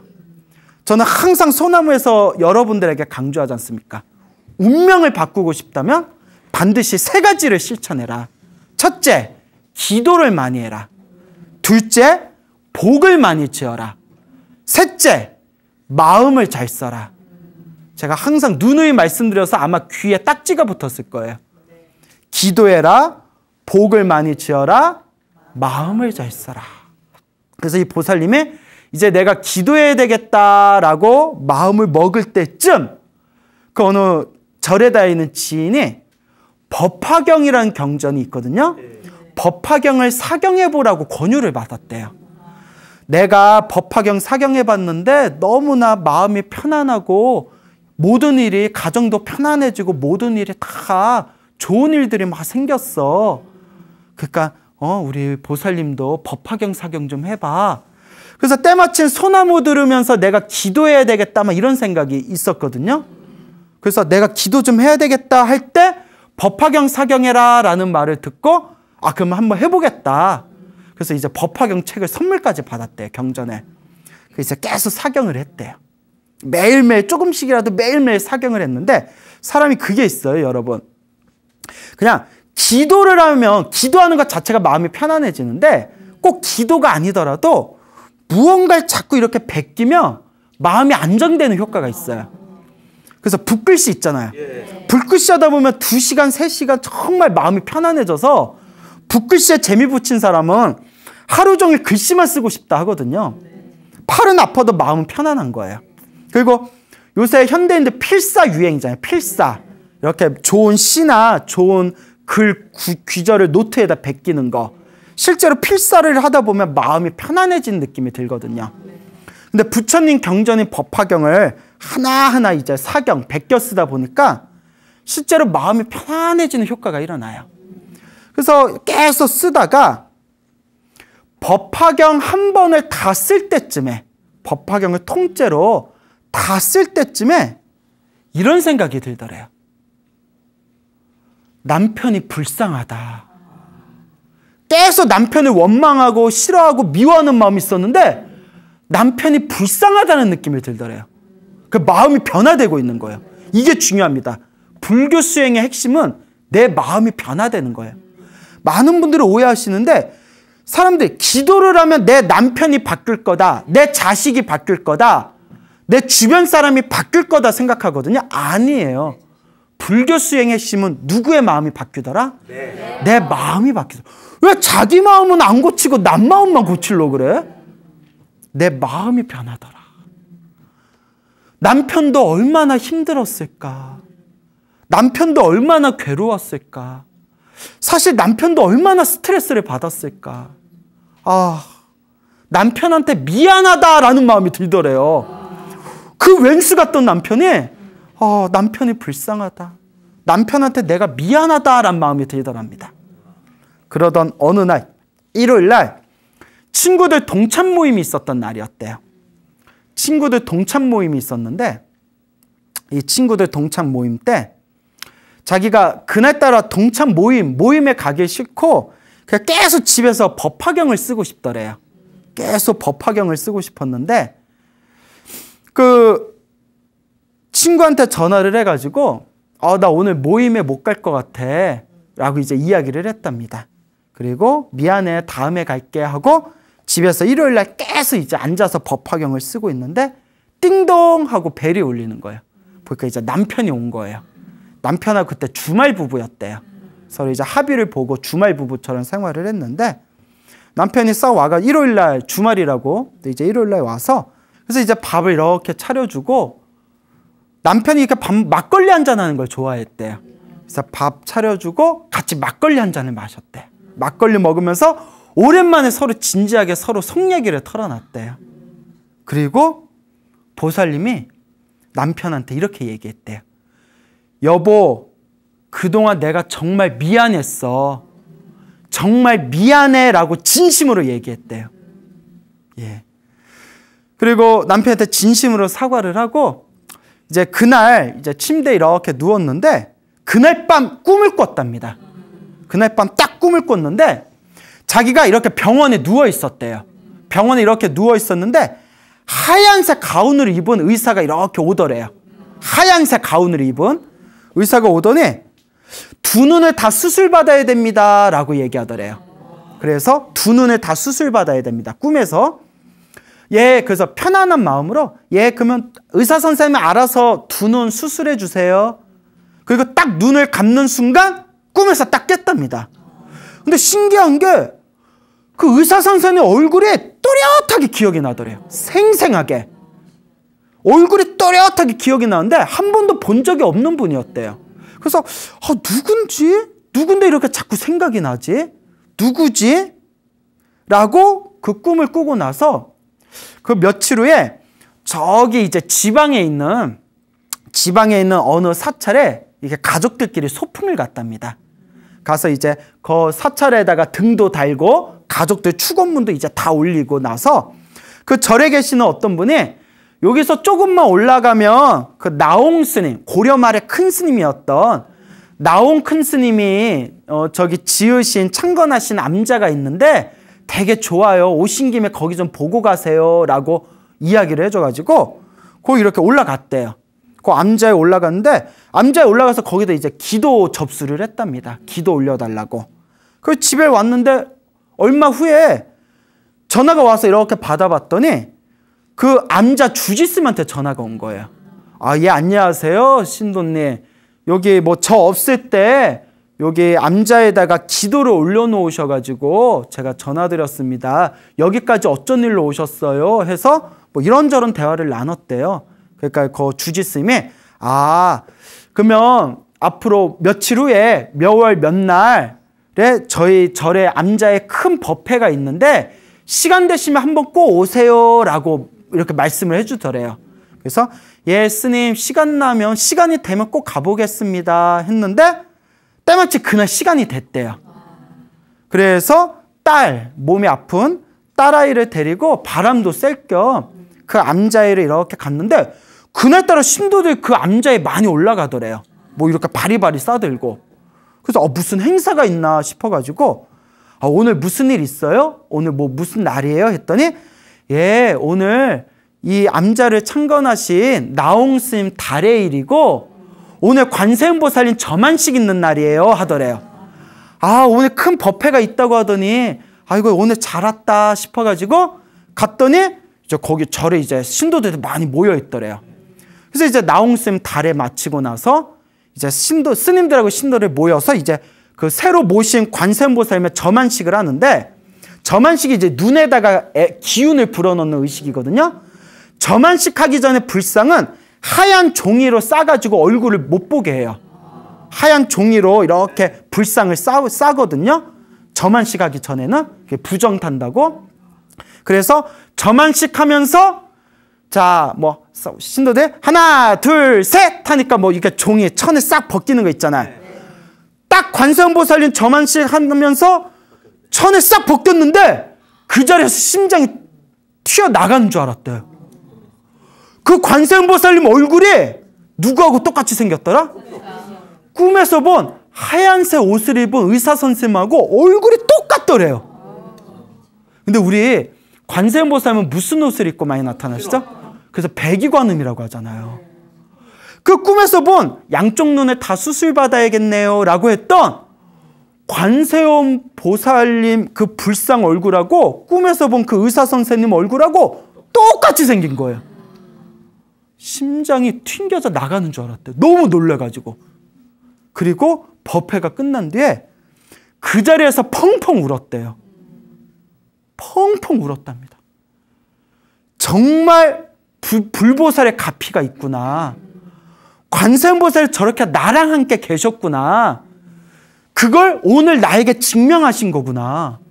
여러분들 보면 눈물 안 흘리겠어요? 야, 정말 불보살 가피가 있구나 하면서 그 자리에서 눈물을 펑펑 흘렸답니다. 그래서 그 주지스님한테 꿈 얘기를 했대요. 꿈에서 의사 선생님이 법화경을 사경하는데 꿈에서 의사 선생님이 양쪽 눈을 다 수술받아야 된다라고 하셨는데 그게 무슨 꿈일까요? 했더니 그 스님 말씀이 이제 부처님의 법을 만났으니까 새로운 눈을 떠라. 새로운 눈을 뜨고 새롭게 이제 새로운 세상을 봐라. 부처님의 새로운 세상을 보라 라는 의미인 것 같습니다. 해몽이 좋더라고요. 그리고 그 꿈 꾸고 나서 얼마 후에 그 절에 가가지고 그 위에 암자가 있다는 얘기를 듣고 거기에다 기도 접수했는데 그게 인연이 돼서 절에서 한번 법회 때 오라 해서 갔는데 그날 관세음보살 점안식 그날 그 새로 조성한 관세음보살 얼굴이랑 꿈에서 봤던 의사 선생님 얼굴이랑 똑같았던 겁니다. 야, 그분이 저한테 직접 해주신 얘기예요. 그 뒤로 기도를 더 열심히 하겠어요? 안 하겠어요? 뭐든지 맛을 보고 체험을 봐야 더 열심히 하게 됩니다. 그래서 기도를 더 열심히 했답니다. 열심히 이제 기도를 하면서 그래서 또 주변의 권유를 받아서 지장기도도 같이 하게 됐대요. 지장보살 지장기도. 지장기도를 하면서 이제 지장경이라는 걸 읽어보고 나서 지장경이라고 있거든요. 그때 비로소 이 모든 업이 다 내가 지은 거였구나라는 걸 확연하게 느꼈답니다. 지장경을 보면서. 아버지가 47살에 세상을 떠나시고 작은 오빠가 48살에 세상을 떠났잖아요. 지장경에 보면 살생업보에 대해서 나와요. 살생의 업보에 대해서 나오는데 살생업보가 단명이라고 나와요. 단명, 수명이 줄어드는 거. 아니나 다를까 아버지하고 그 작은 오빠가 유독 사냥을 좋아하셨대요. 사냥. 사냥을 그렇게 유독 좋아하셨대요. 그때 잘 깜짝 놀랐대요. 경전에 나온 대로 그렇게 사냥을 젊었을 때부터 사냥을 좋아하셨는데 이 살생의 업보로 이렇게 세상을 빨리 떠나신 게 아니었을까. 그리고 지장경을 읽으면서 내가 지금 겪고 있는 이 괴로움이 내가 예전에 지었던 내 업의 결과였구나라는 확신을 얻으셨답니다. 열심히 이제 기도를 하시면서 계속 기도를 하면서 이제 놀라운 결과를 얻게 되십니다. 첫째가 가장 큰 근심이었던 딸의 상태가 엄청 좋아졌대요. 뭐라고 하냐면 그때 1억 가까이 돈을 써가면서 굿도 하고 부적도 그리고 퇴마의식도 했는데 효과를 봤다 못 봤다? 법화경 사경하면서부터 효과를 봤대요. 그 보살님이 그러는 거예요. 진작 이 불법을 만났으면 그런데 놀라운 게 요새 딸도 사경을 한대요. 딸도 법화경을 사경하고 있답니다. 그래서 완전히 아직 나은 건 아니지만 예전보다 굉장히 안정되고, 예전에는 정말 이해가 어떻게 될지 모를 정도로 불안했는데 굉장히 안정됐답니다. 그래서 자기가 해본 것 중에서 가장 큰 효과를 봤대요. 그리고 남편하고도 사이가 많이 좋아졌답니다. 그리고 가정도 너무너무 평화롭고 안정되었대요. 그래서 보살님이 지금 자기가 너무 이 마음이 편안해져가지고 이 부처님의 법을 만나지 않았으면 정말 내가 어떻게 됐을지 모르겠다고, 그래서 정말 부처님 정말 감사합니다라는 마음으로 지금 기도를 하고 계십니다. 근데 여러분, 놀라운 게 뭔지 아세요? 제가 그분을 6개월 전쯤에 처음 봤을 거예요. 처음 봤을 때 되게 안색이 초췌하셨어요. 엄청 안색이 초췌하시고 피부도 엄청 거치시고, 뭔가 그 추운 날에 그 고목나무 보는 느낌 있잖아요. 그렇게 인상이 아주 그냥 초췌하셨는데, 어느 날 제가 깜짝 놀랐어요. 제가 눈을 이렇게 비볐어요, 실제로. 그분인가? 왜 놀랐을까요? 너무나 얼굴이 환해져서. 정말 얼굴이 환해지셨어요. 근데 너무 놀라가지고 내가 같이 공부하는 보살님한테 저분이 그분 맞냐고, 그 옆에 있는 보살님들이 우리들도 뒤에서 그런 소리 한다고, 사람이 완전히 바뀌었다고.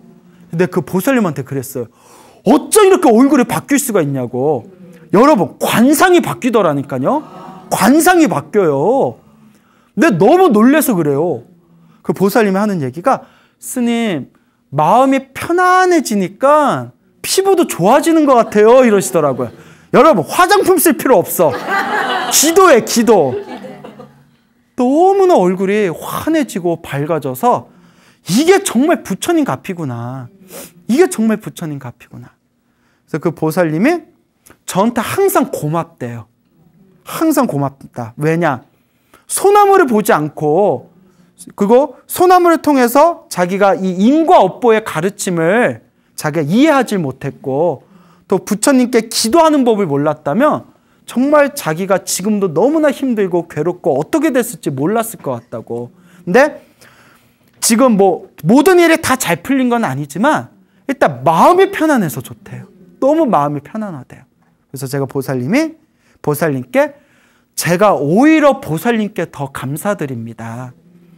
제 인생의 가장 큰 낙이 부처님 가르침을 만나서 행복해지는 불자들을 보는 게 제 인생의 가장 큰 낙입니다.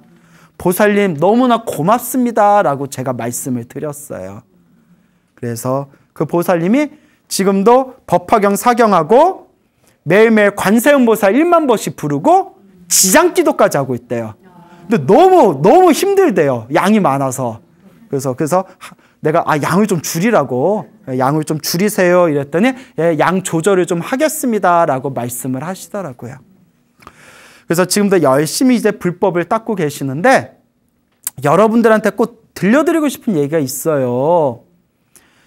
소나무를 통해서 그동안 가피 이야기 많이 드렸죠? 네. 듣는 걸로는 효과가 없어요.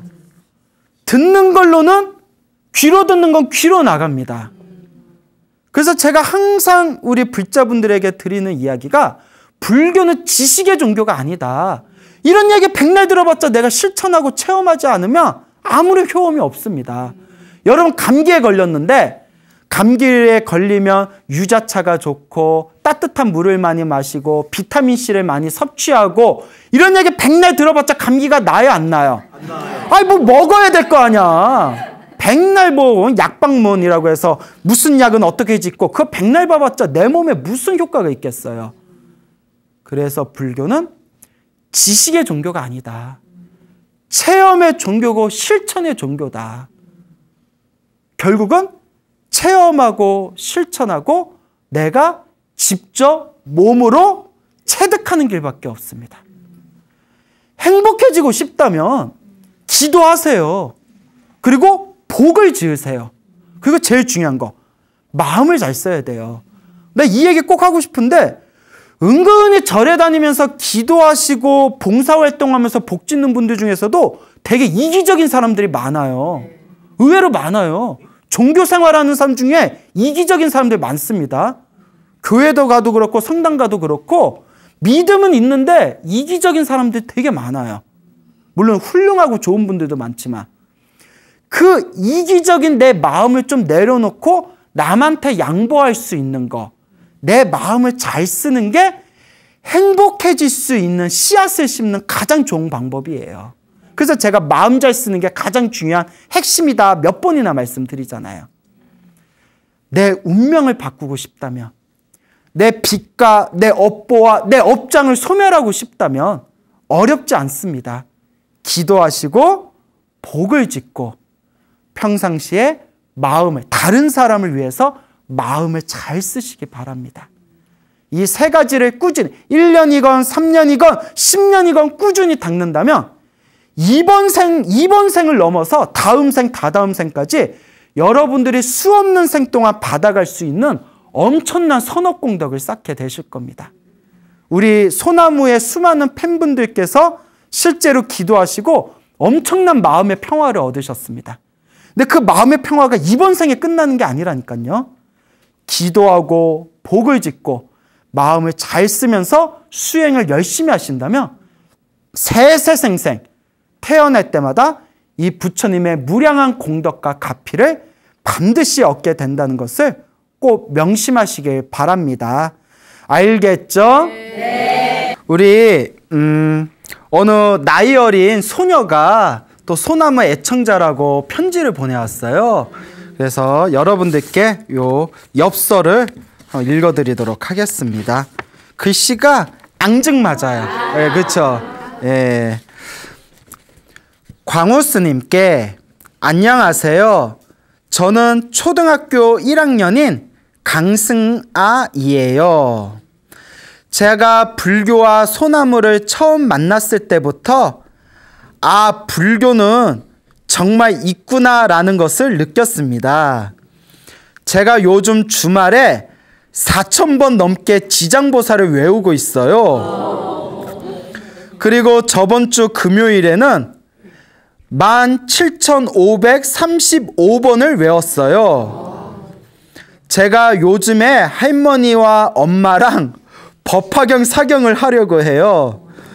제가 일요일에는 어린이 법회도 해요. 엄마도 법회에서 기도를 많이 하고 저와 할머니와 엄마와 삼촌이랑 템플스테이를 많이 참석하고 108배도 아주 여러 번 했어요. 엄마도 108배를 거의 맨날 했어요.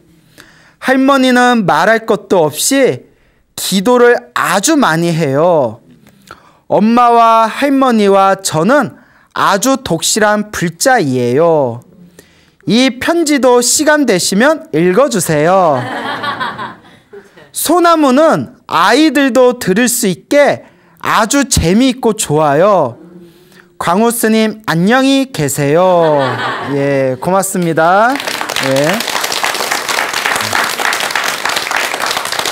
예. 아이가 신통방통하죠? 네. 저도 보고 엄청 웃었는데 너무 예쁘고 귀여워서 네. 오늘 또 웃음이 또 나오려고 그러네요. 아, 이거 너무 대단하지 않아요? 네. 초등학교 1학년인데 막 지장보살 연부를 뭐 4,000 몇백 번을 하고 그동안 한 게 17,000 몇백 번이라고 그러죠? 그리고 그 조그만 애가 법화경 사경을 하려고 하고 너무나 대단하다. 그 전생에 성근이 있는 아이인가 봅니다. 그래서 우리 강승아 우리 어린이 너무나 감사드리고 아유 우리 강승아 어린이의 엽서를 받았더니 스님이 막 힘이 나네요. 그 주변에 언젠가부터 초등학생 아이들이 소나무 방송을 즐겨본대요. 그런 이야기를 자주 들어서 처음에는 제가 긴가민가해서 솔직히 막 치정 이야기, 막 뭐 살인 이야기, 막 뭐 업보 받는 이야기, 막 이런 이야기 좀 아이들이 듣기에 조금 거북스러운 이야기도 나오기 때문에 왜냐면 굉장히 조금 적나라한 얘기도 좀 많이 나왔잖아요. 소나무에서. 애들이 보기에 적당하지 않을 텐데 했는데 어느 보살님이 아유 스님 아침 맞짱 드라마보단 나아요 이러더라고요. 요새 애들 그 정도로 끄떡도 없다고. 초등학생이 엄마하고 같이 사랑과 전쟁을 보고 여자가 문제야, 여자가. 요새 그런 시대라고. 그래서 괜찮다고 하는데, 예, 하여튼 아이들이 보고 있다니까 제가 조금 더 조심스럽게 신경을 써야 될 것 같아요. 어느 불자님이 얘기해 주시더라고요. 나이가 6살인가 아들이 있대요. 아들인데 아들이 딱 이렇게 잠자려고 침대에 누우면 자기 전에 엄마를 불러서 엄마 광우쌤 소나무 틀어줘 이런대요 항상. 그거 들으면서 잔다고. 별일이다. 아니 왜? 그래서 이제 여거나 우리 저기 지방에 계시고 또 전국에 계시는 우리 연세가 지긋하신 노보살님들도 즐겨 들으신다 하시고 또 이렇게 나이 어린 초등학생들도 즐겨 듣는다 하니까 또 굉장히 고마울 따름입니다. 자, 이와 같이 이 부처님의 가르침이라는 게 사실 어린이들도 이해하기가 쉽거든요. 결국 내가 지은 업은 내가 받는 거고 또 내가 이제 기도해서 그걸 풀어야 되는 거고 또 인과 업보가 분명하기 때문에 끊임없이 공덕과 선업을 지어야 되고 그래서 우리 불자분들께서도 불교를 너무 어렵게만 생각하지 마세요. 부처님의 가르침은 결국 실천이고 체험입니다. 부처님 가르침을 공부하면 나쁜 게 하나도 안 나와요. 오히려 더 윤리와 도덕적으로 더 엄격함을 내세우거든요. 살생하지 말라. 근데 살생하지 말라. 사람이 안 죽이죠. 근데 지나가는 벌레는 또 자기도 모르게 죽이게 되잖아요. 그래서 살생도 하지 말라. 그 도둑질하지 말라. 우리가 웬만하면 도둑질 안 하죠. 예. 그리고 한국이 세계 각 범죄별 순위를 따져봤더니 세계에서 사기죄 1위래요. 사기 범죄 1위. 못 보셨어요? 예, 그 인터넷에서 크게 나왔는데 한국이 사기 범죄로 1위래요. 세계에서. 그러니까 이거 좋게 얘기하면 한국 사람이 머리가 좋대요. 똑똑하대요. 사기 잘 치는 거 보면. 예, 그래서 근데 이제 그런 것들이 이제 뭐 도둑질, 사기친 게 결국 거짓말이고 도둑질이잖아요. 그다음에 이제 세 번째가 이제 거짓말하지 말라. 예, 그다음에 이제 네 번째가 그다음 이제 사음하지 말라. 삿대는 바람 피지 말라는 거죠. 우리 불자분들은 안 그러겠지만 뭐 우리 주변에 이렇게 좀 바람 피는 분들 많잖아요. 없구나. 이거 분위기 갑자기 어색해지네. 여러분 빼고 이렇게 드라마도 문제야. 불륜 조장하는 드라마도 있잖아요. 예, 그렇죠. 예. 그리고 또 제가 제일 싫어하는 속담 중에 하나가 속담이 아니라 이제 요 현대 속담이 현대 만들었지? 야, 골키퍼 했다고 공 못 넣냐? 그러면 안 되죠. 그렇잖아요. 예, 사람 관계는 골키퍼가 있으면 임자가 있으면 그거 건들면 안 돼요. 상도덕이 없어 사람들이. 상도덕이. 예? 윤리도덕이 없어. 그 다음에 다섯 번째가 이거 많은 불자분들이 쉽게 못 지키는 거죠. 술 마시지 말라. 술을 포함해서 머리를 흐르게 하는 걸 멀리해라. 그래서 불자들이 사회생활하면서 술을 안 마실 수가 없으니까 그래 취하지 않을 정도로만 마셔라. 근데 사람이 먹다 보면 안 취하나? 그러니까 이제 불교 공부를 하면 나쁜 게 없습니다. 계율 잘 지키고 항상 기도하고 수행하고 사람들한테 널리 베풀고 복을 짓고 부처님의 가르침을 너무 어렵게 생각하지 마시고 차근차근 우리 주변의 사찰에 보면 이제 요새 시대가 좋아져서 지방에도 조금만 관심을 기울이면 지방에 불교대학들 많거든요. 사찰에서 운영하는 불교 교양대학들도 있으니까 그런 데서도 좀 공부해 보시고 너무 불교 교양대학에 가기에는 거리가 먼다거나 혹은 시간이 너무 촉박하신 분들은 불교 TV 보면 훌륭하신 스님들 설법 많이 나오잖아요. 얼마든지 불교 공부하기 좋은 시대입니다. 여러분들 자꾸 부처님의 가르침을 가까이 하시길 바랍니다. 우리 불심이 깊고 지극하신 어느 불자님께서 연세가 이제 80이 넘으신 노보살님께서 화계사 일부를 찾아오셔서 이렇게 편지를 주고 가셨어요. 이렇게 편지를 주고 가셨는데 편지의 내용이 당신이 불자로 살아오면서 그런 어떤 경험했던 얻게 되었던 그런 어떤 소중한 가피 이야기를 손수 이렇게 손으로 쓰셔가지고 저한테 그 편지를 주셨습니다. 그걸 보고 제가 너무 감동받았어요. 정말 부처님의 가피가 분명히 있고 또 이 불자님의 그 지극한 불심에 제가 감동을 받았는데 내용이 좀 길어가지고 제가 다 읽어드리기가 어려울 것 같아서 거기서 이제 제가 이야기를 좀 편집을 해가지고 여러분들한테 그 보살님의 뜨거운 불심이 담긴 그 이야기를 좀 전해드릴까 합니다. 보살님께서 원래는 그 부산이 고향이셨대요. 지금 이제 약 80이 좀 넘으셨는데 부산이 고향이셨는데 이분이 태어날 때부터 어떤 그 한을 품고 태어나셨어요. 왜 그런 거 하니? 어머니가 옛날에 좀 남존여비 사상 있었잖아요. 그렇죠. 우리나라에 가장 좋지 못했던. 근데 우리나라만 그런 게 아니라 세계적으로 좀 여자가, 세계사적으로 봐도 여자가 남자보다는 굉장히 좀 많이 하대를 당했지 않습니까? 그 어머니가 절에 다니면서 제발 아들 낳게 해주세요 하면서 무릎이 까지도록 절을 하셨대요. 아들 낳게 해달라고. 아들 낳게 해달라고 무릎이 까지도록 절을 누가 옆에서 치 이랬는데 아니죠? 제가 잘못 들은 거죠. 예, 예? 그래요? 자, 그 최 뭐 힙합 하세요? 예? 최 내게로 와 뭐 이러면서 자 그런데 어머니가 이제 무릎이 까지도록 아들 낳게 해주세요 절을 하고 기도를 했는데 누구를 낳았을까요? 딸을 낳았어요. 자기를 낳았대요. 증언에 의하면 엄마가 아들이냐 딸이냐 아유 딸이다 했더니 쳐다도 안 보더래요. 엄마가 쳐다도. 옛날에 좀 그런 시기가 있었나 봐요. 쳐다도 안 보더래요. 근데 요새 진짜 시대가 변해졌어요. 여러분 그 100여 년 전에 주역 공부하던 사람들이 있어요. 주역 아시죠? 주역. 막 역. 예? 사서 뭐 오경 중에 유교의 주역이라고 있는데 또 점 보는 사람들이 많이 보잖아요.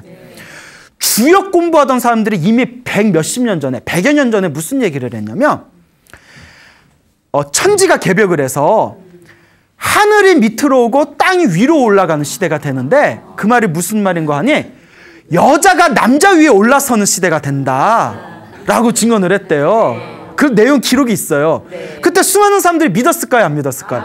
어찌 여자가 남자 위에 올라선다냐. 지금 봐요. 요새 내가 직접 들은 얘기예요. 우리 신도분들하고 대화하면 요새는 딸 낳는 게 남는 장사라고 한대요. 아들 필요 없다고.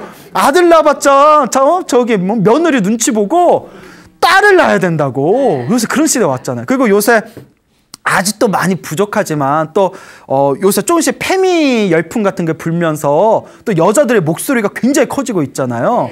그래서 진짜 이거 예언이 맞아 떨어지나 보다. 우리나라에서 여자 대통령이 나올 줄 누가 알았겠어요. 좀 뒤끝이 좀 그래서 그렇지. 여하튼 여자 대통령이 나올 줄 누가 알았겠어요. 예, 그러니까 정말 이 묘한 시대다. 근데 그 시대 땐 그랬나 봐요. 80년 전이었잖아요. 80년 전에. 그러니까 이제 아들 낳게 해주세요 하고 무릎에 까지도록 절을 했는데 이제 자기 딸을 낳고 엄마가 쳐다도 안 봤대요. 그리고 이제 자라면서 남자 동생들 아들들하고 차별 대우도 엄청 받았대요. 그래서 그렇게 마음에 좀 한이 있었는데 근데 어머니 기도가 반은 맞아 떨어졌는지 태어나기는 여자로 몸은 여자로 태어났는데 완전 남자 성격이었대요. 그래도 성격만 남자야. 근데 굉장히 거칠고 강했대요. 그 성격이 아주 강한 성격이었대요. 자기가 약간 좋게 말하면 여자 대장부 같은. 그래서 이제 집안에서 이제 중매를 해가지고 남편하고 결혼을 했는데 남편이 경제적인 능력이 굉장히 부족했답니다. 그러니까 남편만 믿고는 이거 먹고 살기 힘들겠더래요. 이제 보살님이 수완이 좋았나 봐요. 장사를 시작했는데 먹고 살아야 되니까 장사가 너무 잘 됐대요. 그때가 자기 인생에서 돈을 쓸어 담았을 때였대요. 어찌나 돈이 그냥 술술 들어오는지.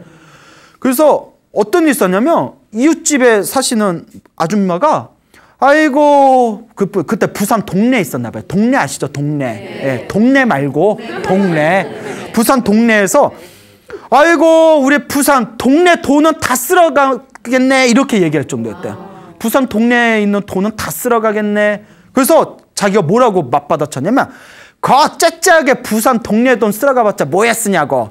우리나라 돈은 싹 쓸어가야죠. 이렇게 얘기할 정도로 돈이 굉장히 많이 벌었을 때였대요. 그리고 일이 너무 잘 풀리고 돈이 잘 들어가니까 그때 마음에 엄청난 교만심이 자신의 교만심이 하늘을 찔렀을 때였답니다. 나중에는 그 교만심 때문에 이제 스스로 그런 어떤 이제 업보를 받은 것 같다 이런 얘기도 하시는데, 그러니까 돈을 잘 벌고 한창 잘 나가고 있는데 이제 사단이 일어나요. 남편이 갑자기 자기도 사업 좀 하겠다고. 그러니까 이 보살님이 아무리 생각해도 남편 그릇이 도저히 사업할 그릇이 아니더래요. 그래서 그냥 벌어주는 돈이나 받아서 집에서 그냥 놀지 자꾸 사업하겠다니까 우리 같으면 얼마나 좋아. 그렇잖아요. 예? 부인이 돈 벌어오고 뭐 집에서 그냥 등산이나 가고 바둑이나 두고. 응? 근데 남자 체면이 있지. 나도 사업할래 하고 자꾸 졸라대더래요. 자꾸 조르고 때를 쓰니까 보살님이 처음에는 거절하다가 아마 너무 힘들잖아요. 그래서 무슨 생각을 했냐면, 그래 사업 한번 시켜주자. 아니 망하면 내가 다시 먹여 살리면 되지. 내가 다시 돈 벌면, 그때 너무 자기가 잘 나갔을 때라서 그런 교만심이 좀 있었대요. 내가 다시 장사하면 되지. 그리고 남편한테 이제 사업 자금을 다 대줬답니다. 뭔가 분위기가 싸하죠? 예, 이야기의 패턴이. 예. 남편이 3년 만에 다 말아먹었대요. 근데 3년 만에 얼마나 크게 망했는지 나라에서 경제사범으로 교도소에 들어갈 정도였대요. 뭐 크게 말아드셨나 봐요. 경제사범으로 뭔가 굉장히 크게 그냥 혼자만 망한 게 아니라 아마 나라에서 경제사범으로 찍혀가지고 이제 감옥에 몇 년형을 받을 정도로. 그 어떻게 해요? 이제 그 당시에는 교도소에서 하루에 한 번만 면회가 허용됐답니다. 한 번만. 예, 모르시죠? 안 가면서. 예. 그래서 근데 남편은 만나러 이렇게 면회를 갈 때마다 이미 누가 왔다는 거예요. 그 몇 번씩 허탕을 쳤대요. 한 번만 면회가 되니까. 그래도 남편이라고. 가가지고 또 누가 벌써 면회 갔습니다 하면 이제 허탕으로 돌아오고, 그럼 뭐 사식이나 넣어주고, 그 몇 개월을 허탕을 치는데 나중에 이제 교도관들하고 안면이 있잖아요. 아유 아줌씨 또 왔어요 뭐 이러면 교도관 이렇게 부르더래요. 분위기가 뭔가. 실은 젊은 여자가 항상 면회로 온다고. 아줌마 남편이 두 집 살림하는 것 같아. 둘째 마누라 있는 것 같소. 다 이렇게 일러주더래요. 예. 그래서 청천벽력이죠. 뭐 하늘이 무너질 것 같은 생각이 들더래요. 이거 진짜 맞짱 드라마 같다. 그렇죠? 그래서 아닐 거야. 근데 우리 그런 얘기 있잖아요. 왜 불길한 예감을 항상 받는지. 남편도 막 따졌더니 아이고 3년 전에 사업 시작할 때 이미 바람을 폈던 거고.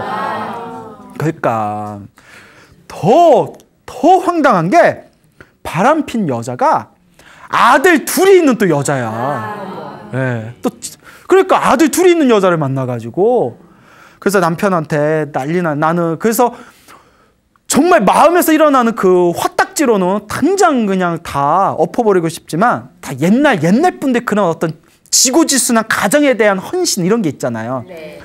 그때 아이를 셋을 낳았는데 이 자식 3명 아버지 없이 어떻게 키우냐. 그래서 자식 때문에 눈물을 흘리면서 남편한테 사정을 했대요. 하소연을 했대요. 다시 가정으로 돌아와라. 다 용서하겠다. 다 잊어버리겠다. 여러분들 그렇게 돼요? 안 돼요? 안 돼요? 안 될까요? 한 번 정도는 안 되는구나. 예. 그래서 남편이 그러면 시간을 다오. 예, 그럼 내가 정리할 테니까 시간을 다오라고 하면서 빨리 자기 여기서 꺼내달라고 막 사정사정을 하더랍니다. 그래서 사업이, 그것도 다 그런 남자 만든 것도 전생의 업이죠. 사업이 망해서 없는 돈, 있는 돈, 없는 돈 다 모아가지고 큰 돈을 써서, 보살님이 옛날에는 돈만 있으면 다 가능한 시대였대요.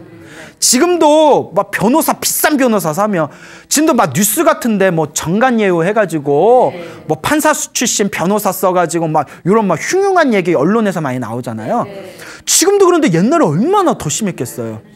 큰 돈을 써서 남편을 드디어 교도소에서 빼왔답니다. 예, 그땐 그게 가능했대요. 돈만 있으면.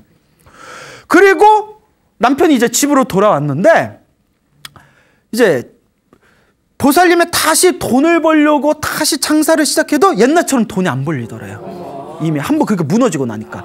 뭐든지 때가 있어.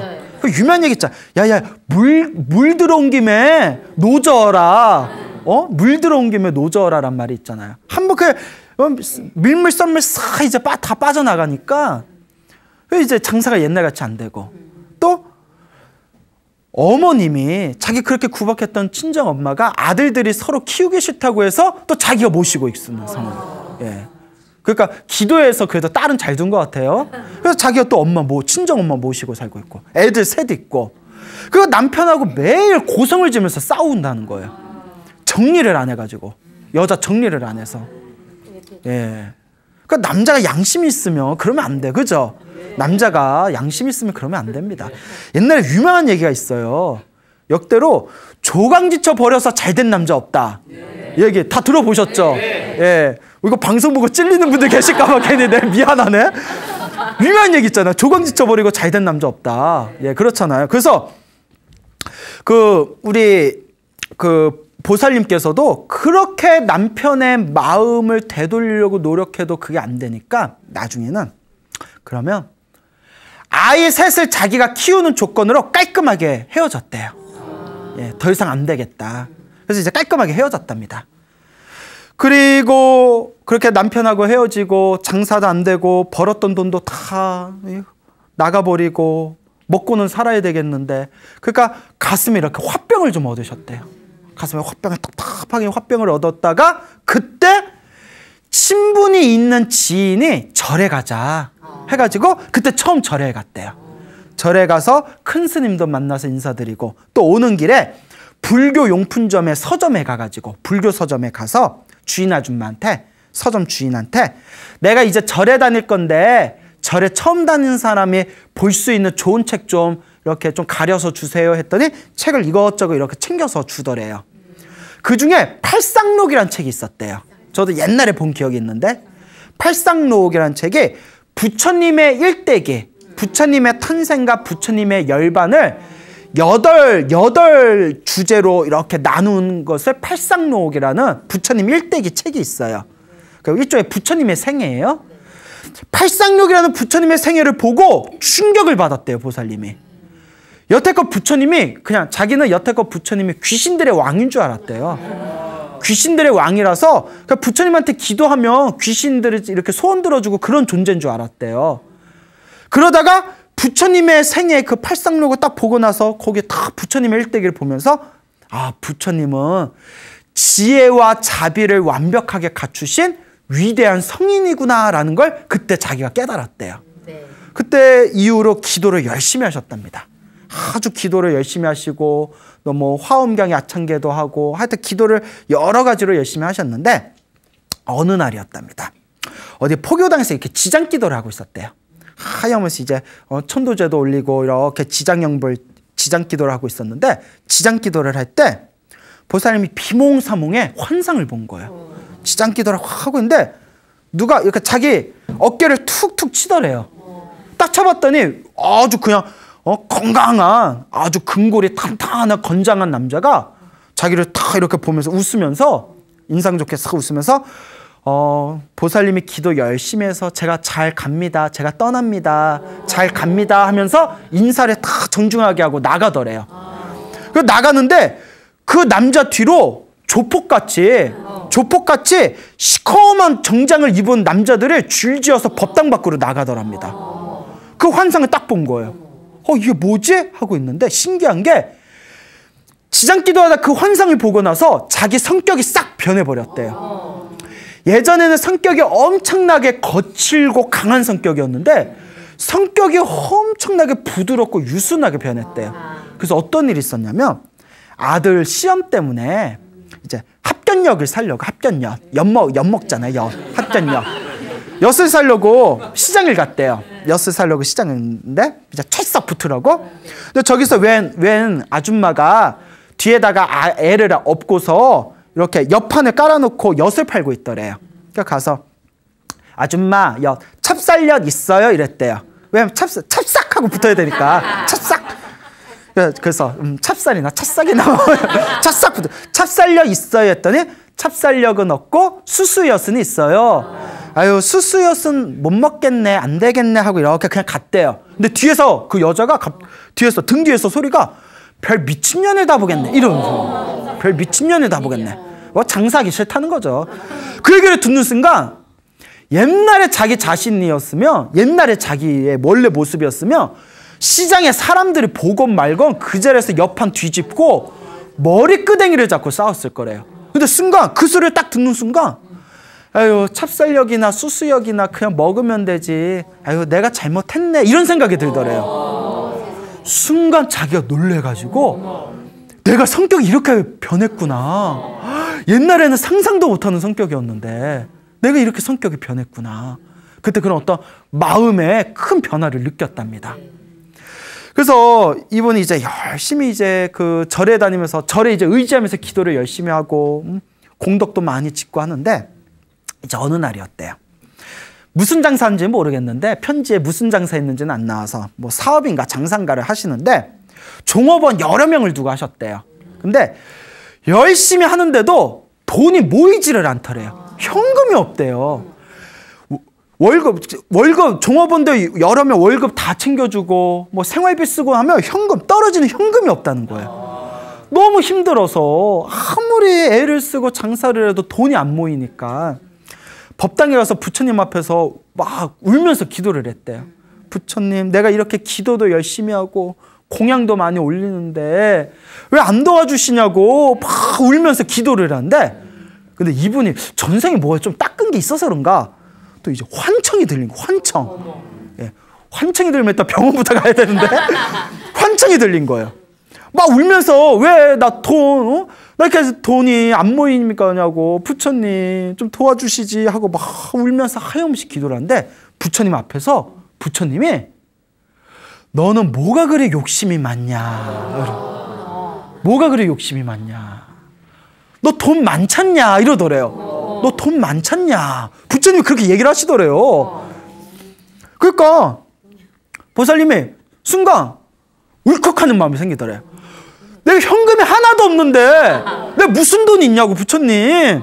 그 부처님이 놀라지 마세요. 다 쳐다보면서 너 집값이 3배 올랐지 않냐 이러시더래요. 너 집값이 3배 올랐지 않냐 부처님이. 그 얘기를 듣고 부처님이 집값 오른 거 어떻게 알아? 이렇게 계산해볼 때 집값이 올랐대요. 처음에서 집값 3배면 엄청 오른 거죠. 내가 이 얘기 듣고 부처님이 이게 부동산에 밝아. 아니 부동산에 밝아 부처님이. 이게 근거가 있어요. 저는 근거 없는 얘기 안 해요. 우리나라 풍수 공부하시는 분들이, 풍수지리 공부하시는 분들이 우리나라의 제일 좋은 명당은 사찰에 다 있대요.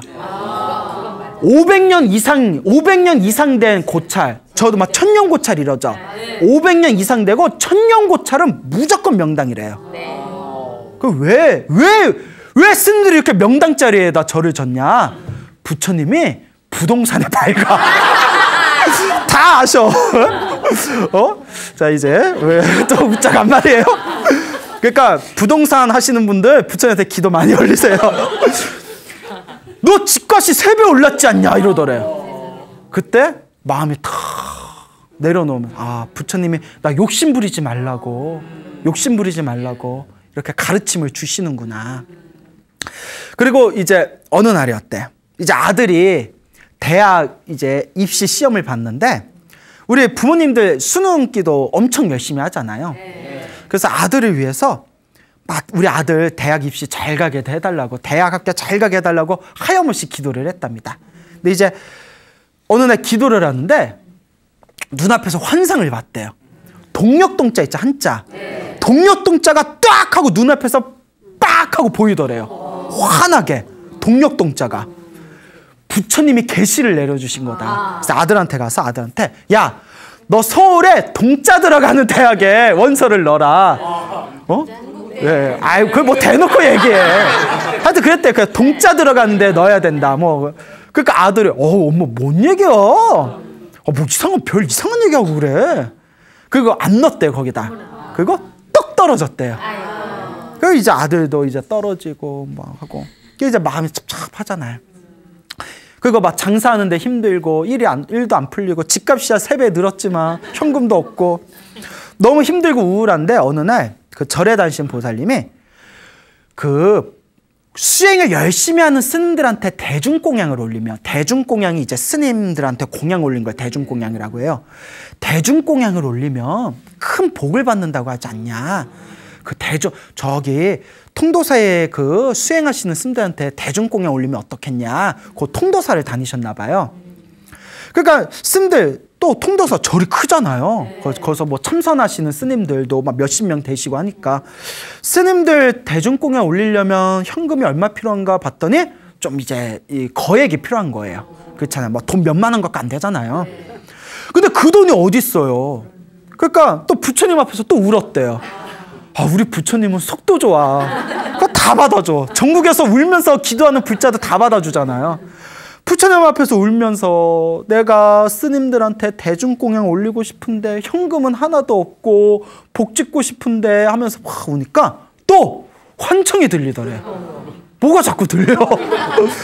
부처님이 네가 잘할 수 있는 걸 올리면 되잖냐 이러더래. 네가 잘할 수 있는 걸 올리면 되잖냐.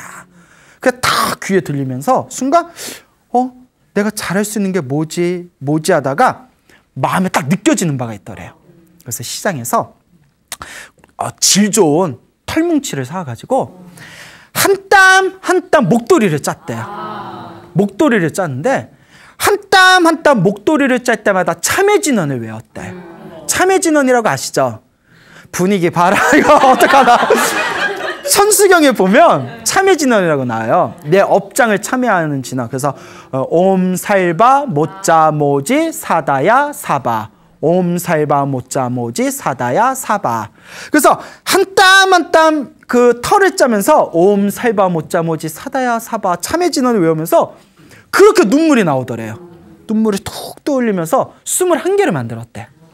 21개를 만들어서 다 통도사에 가가지고 통도사 원주 스님한테 스님들께 공양 올리는 겁니다. 수행하는 스님들한테 잘 나눠주십시오. 이렇게 공양을 올리고 집으로 돌아오는데 그렇게 눈물이 쏟아지더랍니다. 그렇게 눈물이 쏟아지면서 어쨌든 큰 복을 지으신 거죠. 그 아들이 이제 재수를 해서 이제 또 대학 입시를 봤는데 이제 어머님이 또 걱정이 되잖아요. 그 팔곰산 갓바위에 가가지고 우리 수능 기도하면 갓바위에 많이 가잖아요.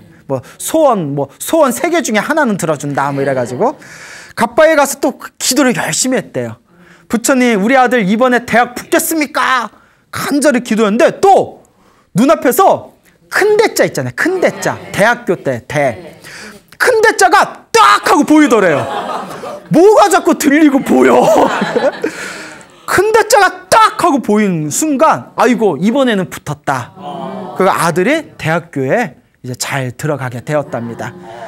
자, 그래서 이제 이렇게 이제 많이 이제 기도를 하면서 의지하면서 가피를 많이 받으셨는데 이제 아주 놀라운 얘기를 하시더라고요. 그 통도사의 한 암자에서 49제 천도법회가 있었대요. 49제 천도법회가 있었는데 그때 같이 절에 다니는 지인이 뭐 모친 49제도 올릴 겸 통도사 암자에서 하는 49제 천도법회 우리 같이 조상님들 그 49제 천도법회 올리고 우리 같이 기도하자라고 자꾸 권유를 했답니다. 그래서 처음에는 아무 생각 없다가 그래 같이 합시다 해가지고 이제 49제를 올렸대요. 49제 천도법회를 올리고 49일 동안 기도를 열심히 하셨나 봐요. 49일 동안 아주 여법하게 기도 마치고 조상님들한테 다 천도법회 올리고 그리고 이제 49제가 다 끝난 뒤에 이제 차를 타고 집으로 오는 길이었대요. 집으로 오는데 그 부산에 사거리 있잖아요.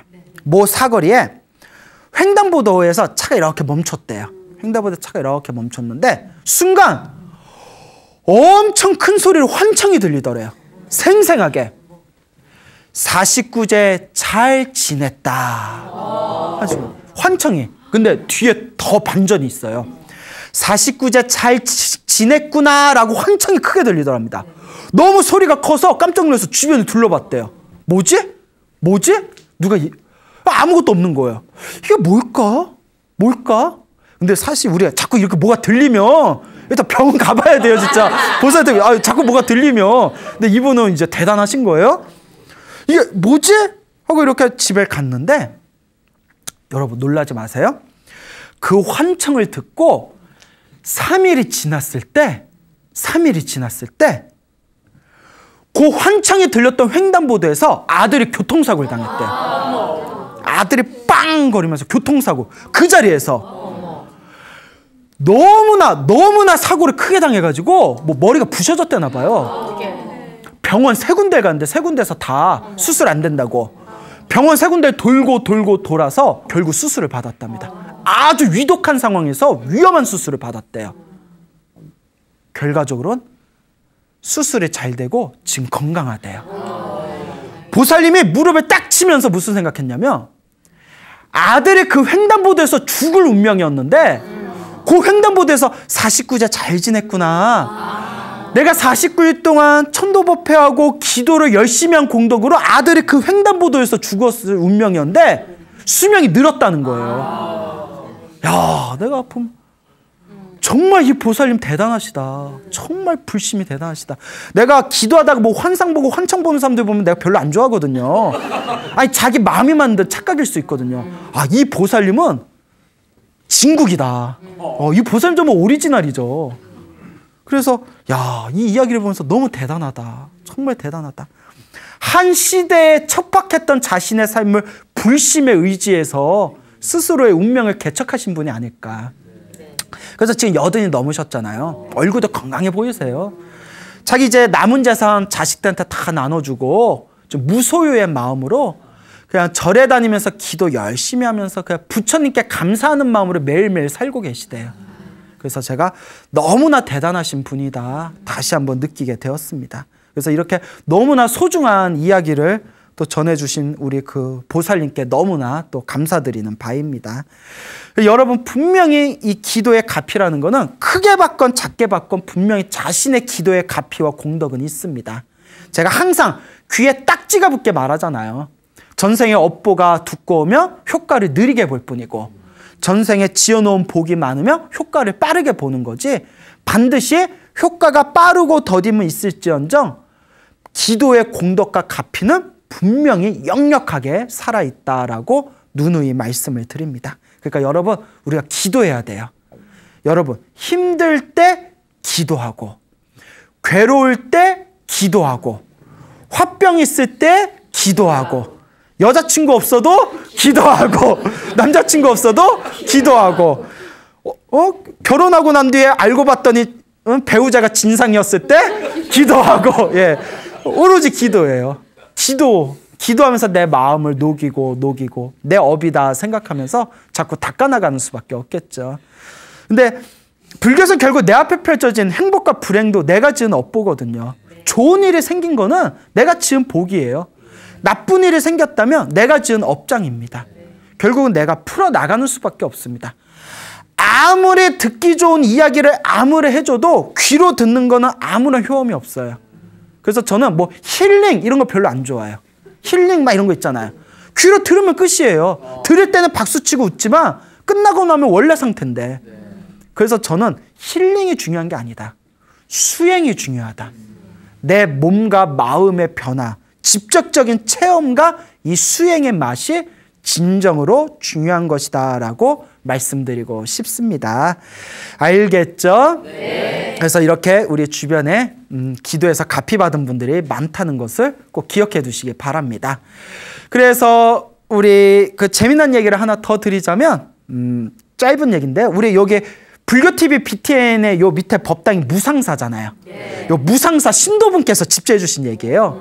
81살 되신 노보살님이신데, 요 무상사 신도분이신데 소나무를 너무 좋아하신대요. 이분이 30대인가 40대인가에 그 젊었을 적에 지방에 있는 사찰에 성지순례를 갔대요. 성지순례를 갔는데 이제 그 관광버스를 타고 성지순례 막 도로를 막 달리고 있는데 갑자기 배가 싸르르 하면서 배탈이 났대요. 그거 되게 곤혹스럽잖아요. 가려면 한참 멀었는데 막 터질 것 같더래요. 어머, 나 여기서 싸면 어떡해. 너무 무서워서 여기서 단주 있죠. 단주, 이렇게 팔목에 다는 단주를 빼서 관세음보살, 관세음보살, 관세음보살. 자기 인생에 그렇게 간절하고 정성스럽게 관세음보살 부른 게 처음이었대요. 얼마나 급하겠어요. 막 터질러 가더래요. 여러분, 이거 터진 게 이거 그 평생 그게 창피해서 어떻게 살아. 다 큰 어른. 관세음보살, 관세음보살, 관세음보살. 하염없이 부르는데 갑자기 온몸에 땀이 푹 이렇게 흘러내리면서 배가 싹 가라앉더래요. 배가 멀쩡하게 가라앉더래요. 막 터지려고 하다가. 그리고 룰루랄라 절에 내려가지고 천천히 걸어서 그 변속관에서 시원하게 일을 봤대요. 자기는 이거 아무리 봐도 가피 같다고. 그러니까 여러분, 차 안에서 갑자기 배가 터질 때는 누구를 불러라? 관세음보살을 불러라. 자, 두 번째, 50대가 됐을 때 혀심증에 걸리셨대요. 혀심증에 걸리셨을 때 이분이 내 업이다 생각하고 조계사 있죠. 조계사에 가셔가지고 거기서 매일 108배를 하시고 능엄주를 읽으셨대요. 매일 108배를 하고 능엄주를 읽다가 어느 날 이렇게 시간이 흘러서 매일매일 정성스럽게 기도했대요. 시간이 흘러서 딱 봤는데 혀심증이 저절로 나와버렸대요. 당신이 이 두 가지 가피는 자신 있게 얘기한다고. 그러면서 웃으면서 하시는 얘기가, 스님, 기도 열심히 해야 된다는 거 머리로 알겠고 소나무 들으면서 기도 열심히 해야지 드는 그런 생각 드는데, 그때 배가 터지기 직전에 관세음보살 불렀을 때처럼 간절함이 안 생긴다고 막 웃으시더라고요. 그래서 보살님 그냥 꾸준히 하시면 됩니다. 그러니까 여러분들도 간절한 마음을 갖고 매일매일 조금이라도 기도하시길 바랍니다. 알겠죠? 네. 여러분, 행복해지고 싶습니까? 네. 행복한 삶을 창조하고 싶습니까? 네. 복을 지으십시오. 선업을 지으십시오. 공덕을 쌓으십시오. 복과 선업과 공덕의 힘이 여러분들을 진정한 행복의 길로 이끌어 줄 것입니다. 오늘 여기서 마치겠습니다. 소중한 나 무한행복.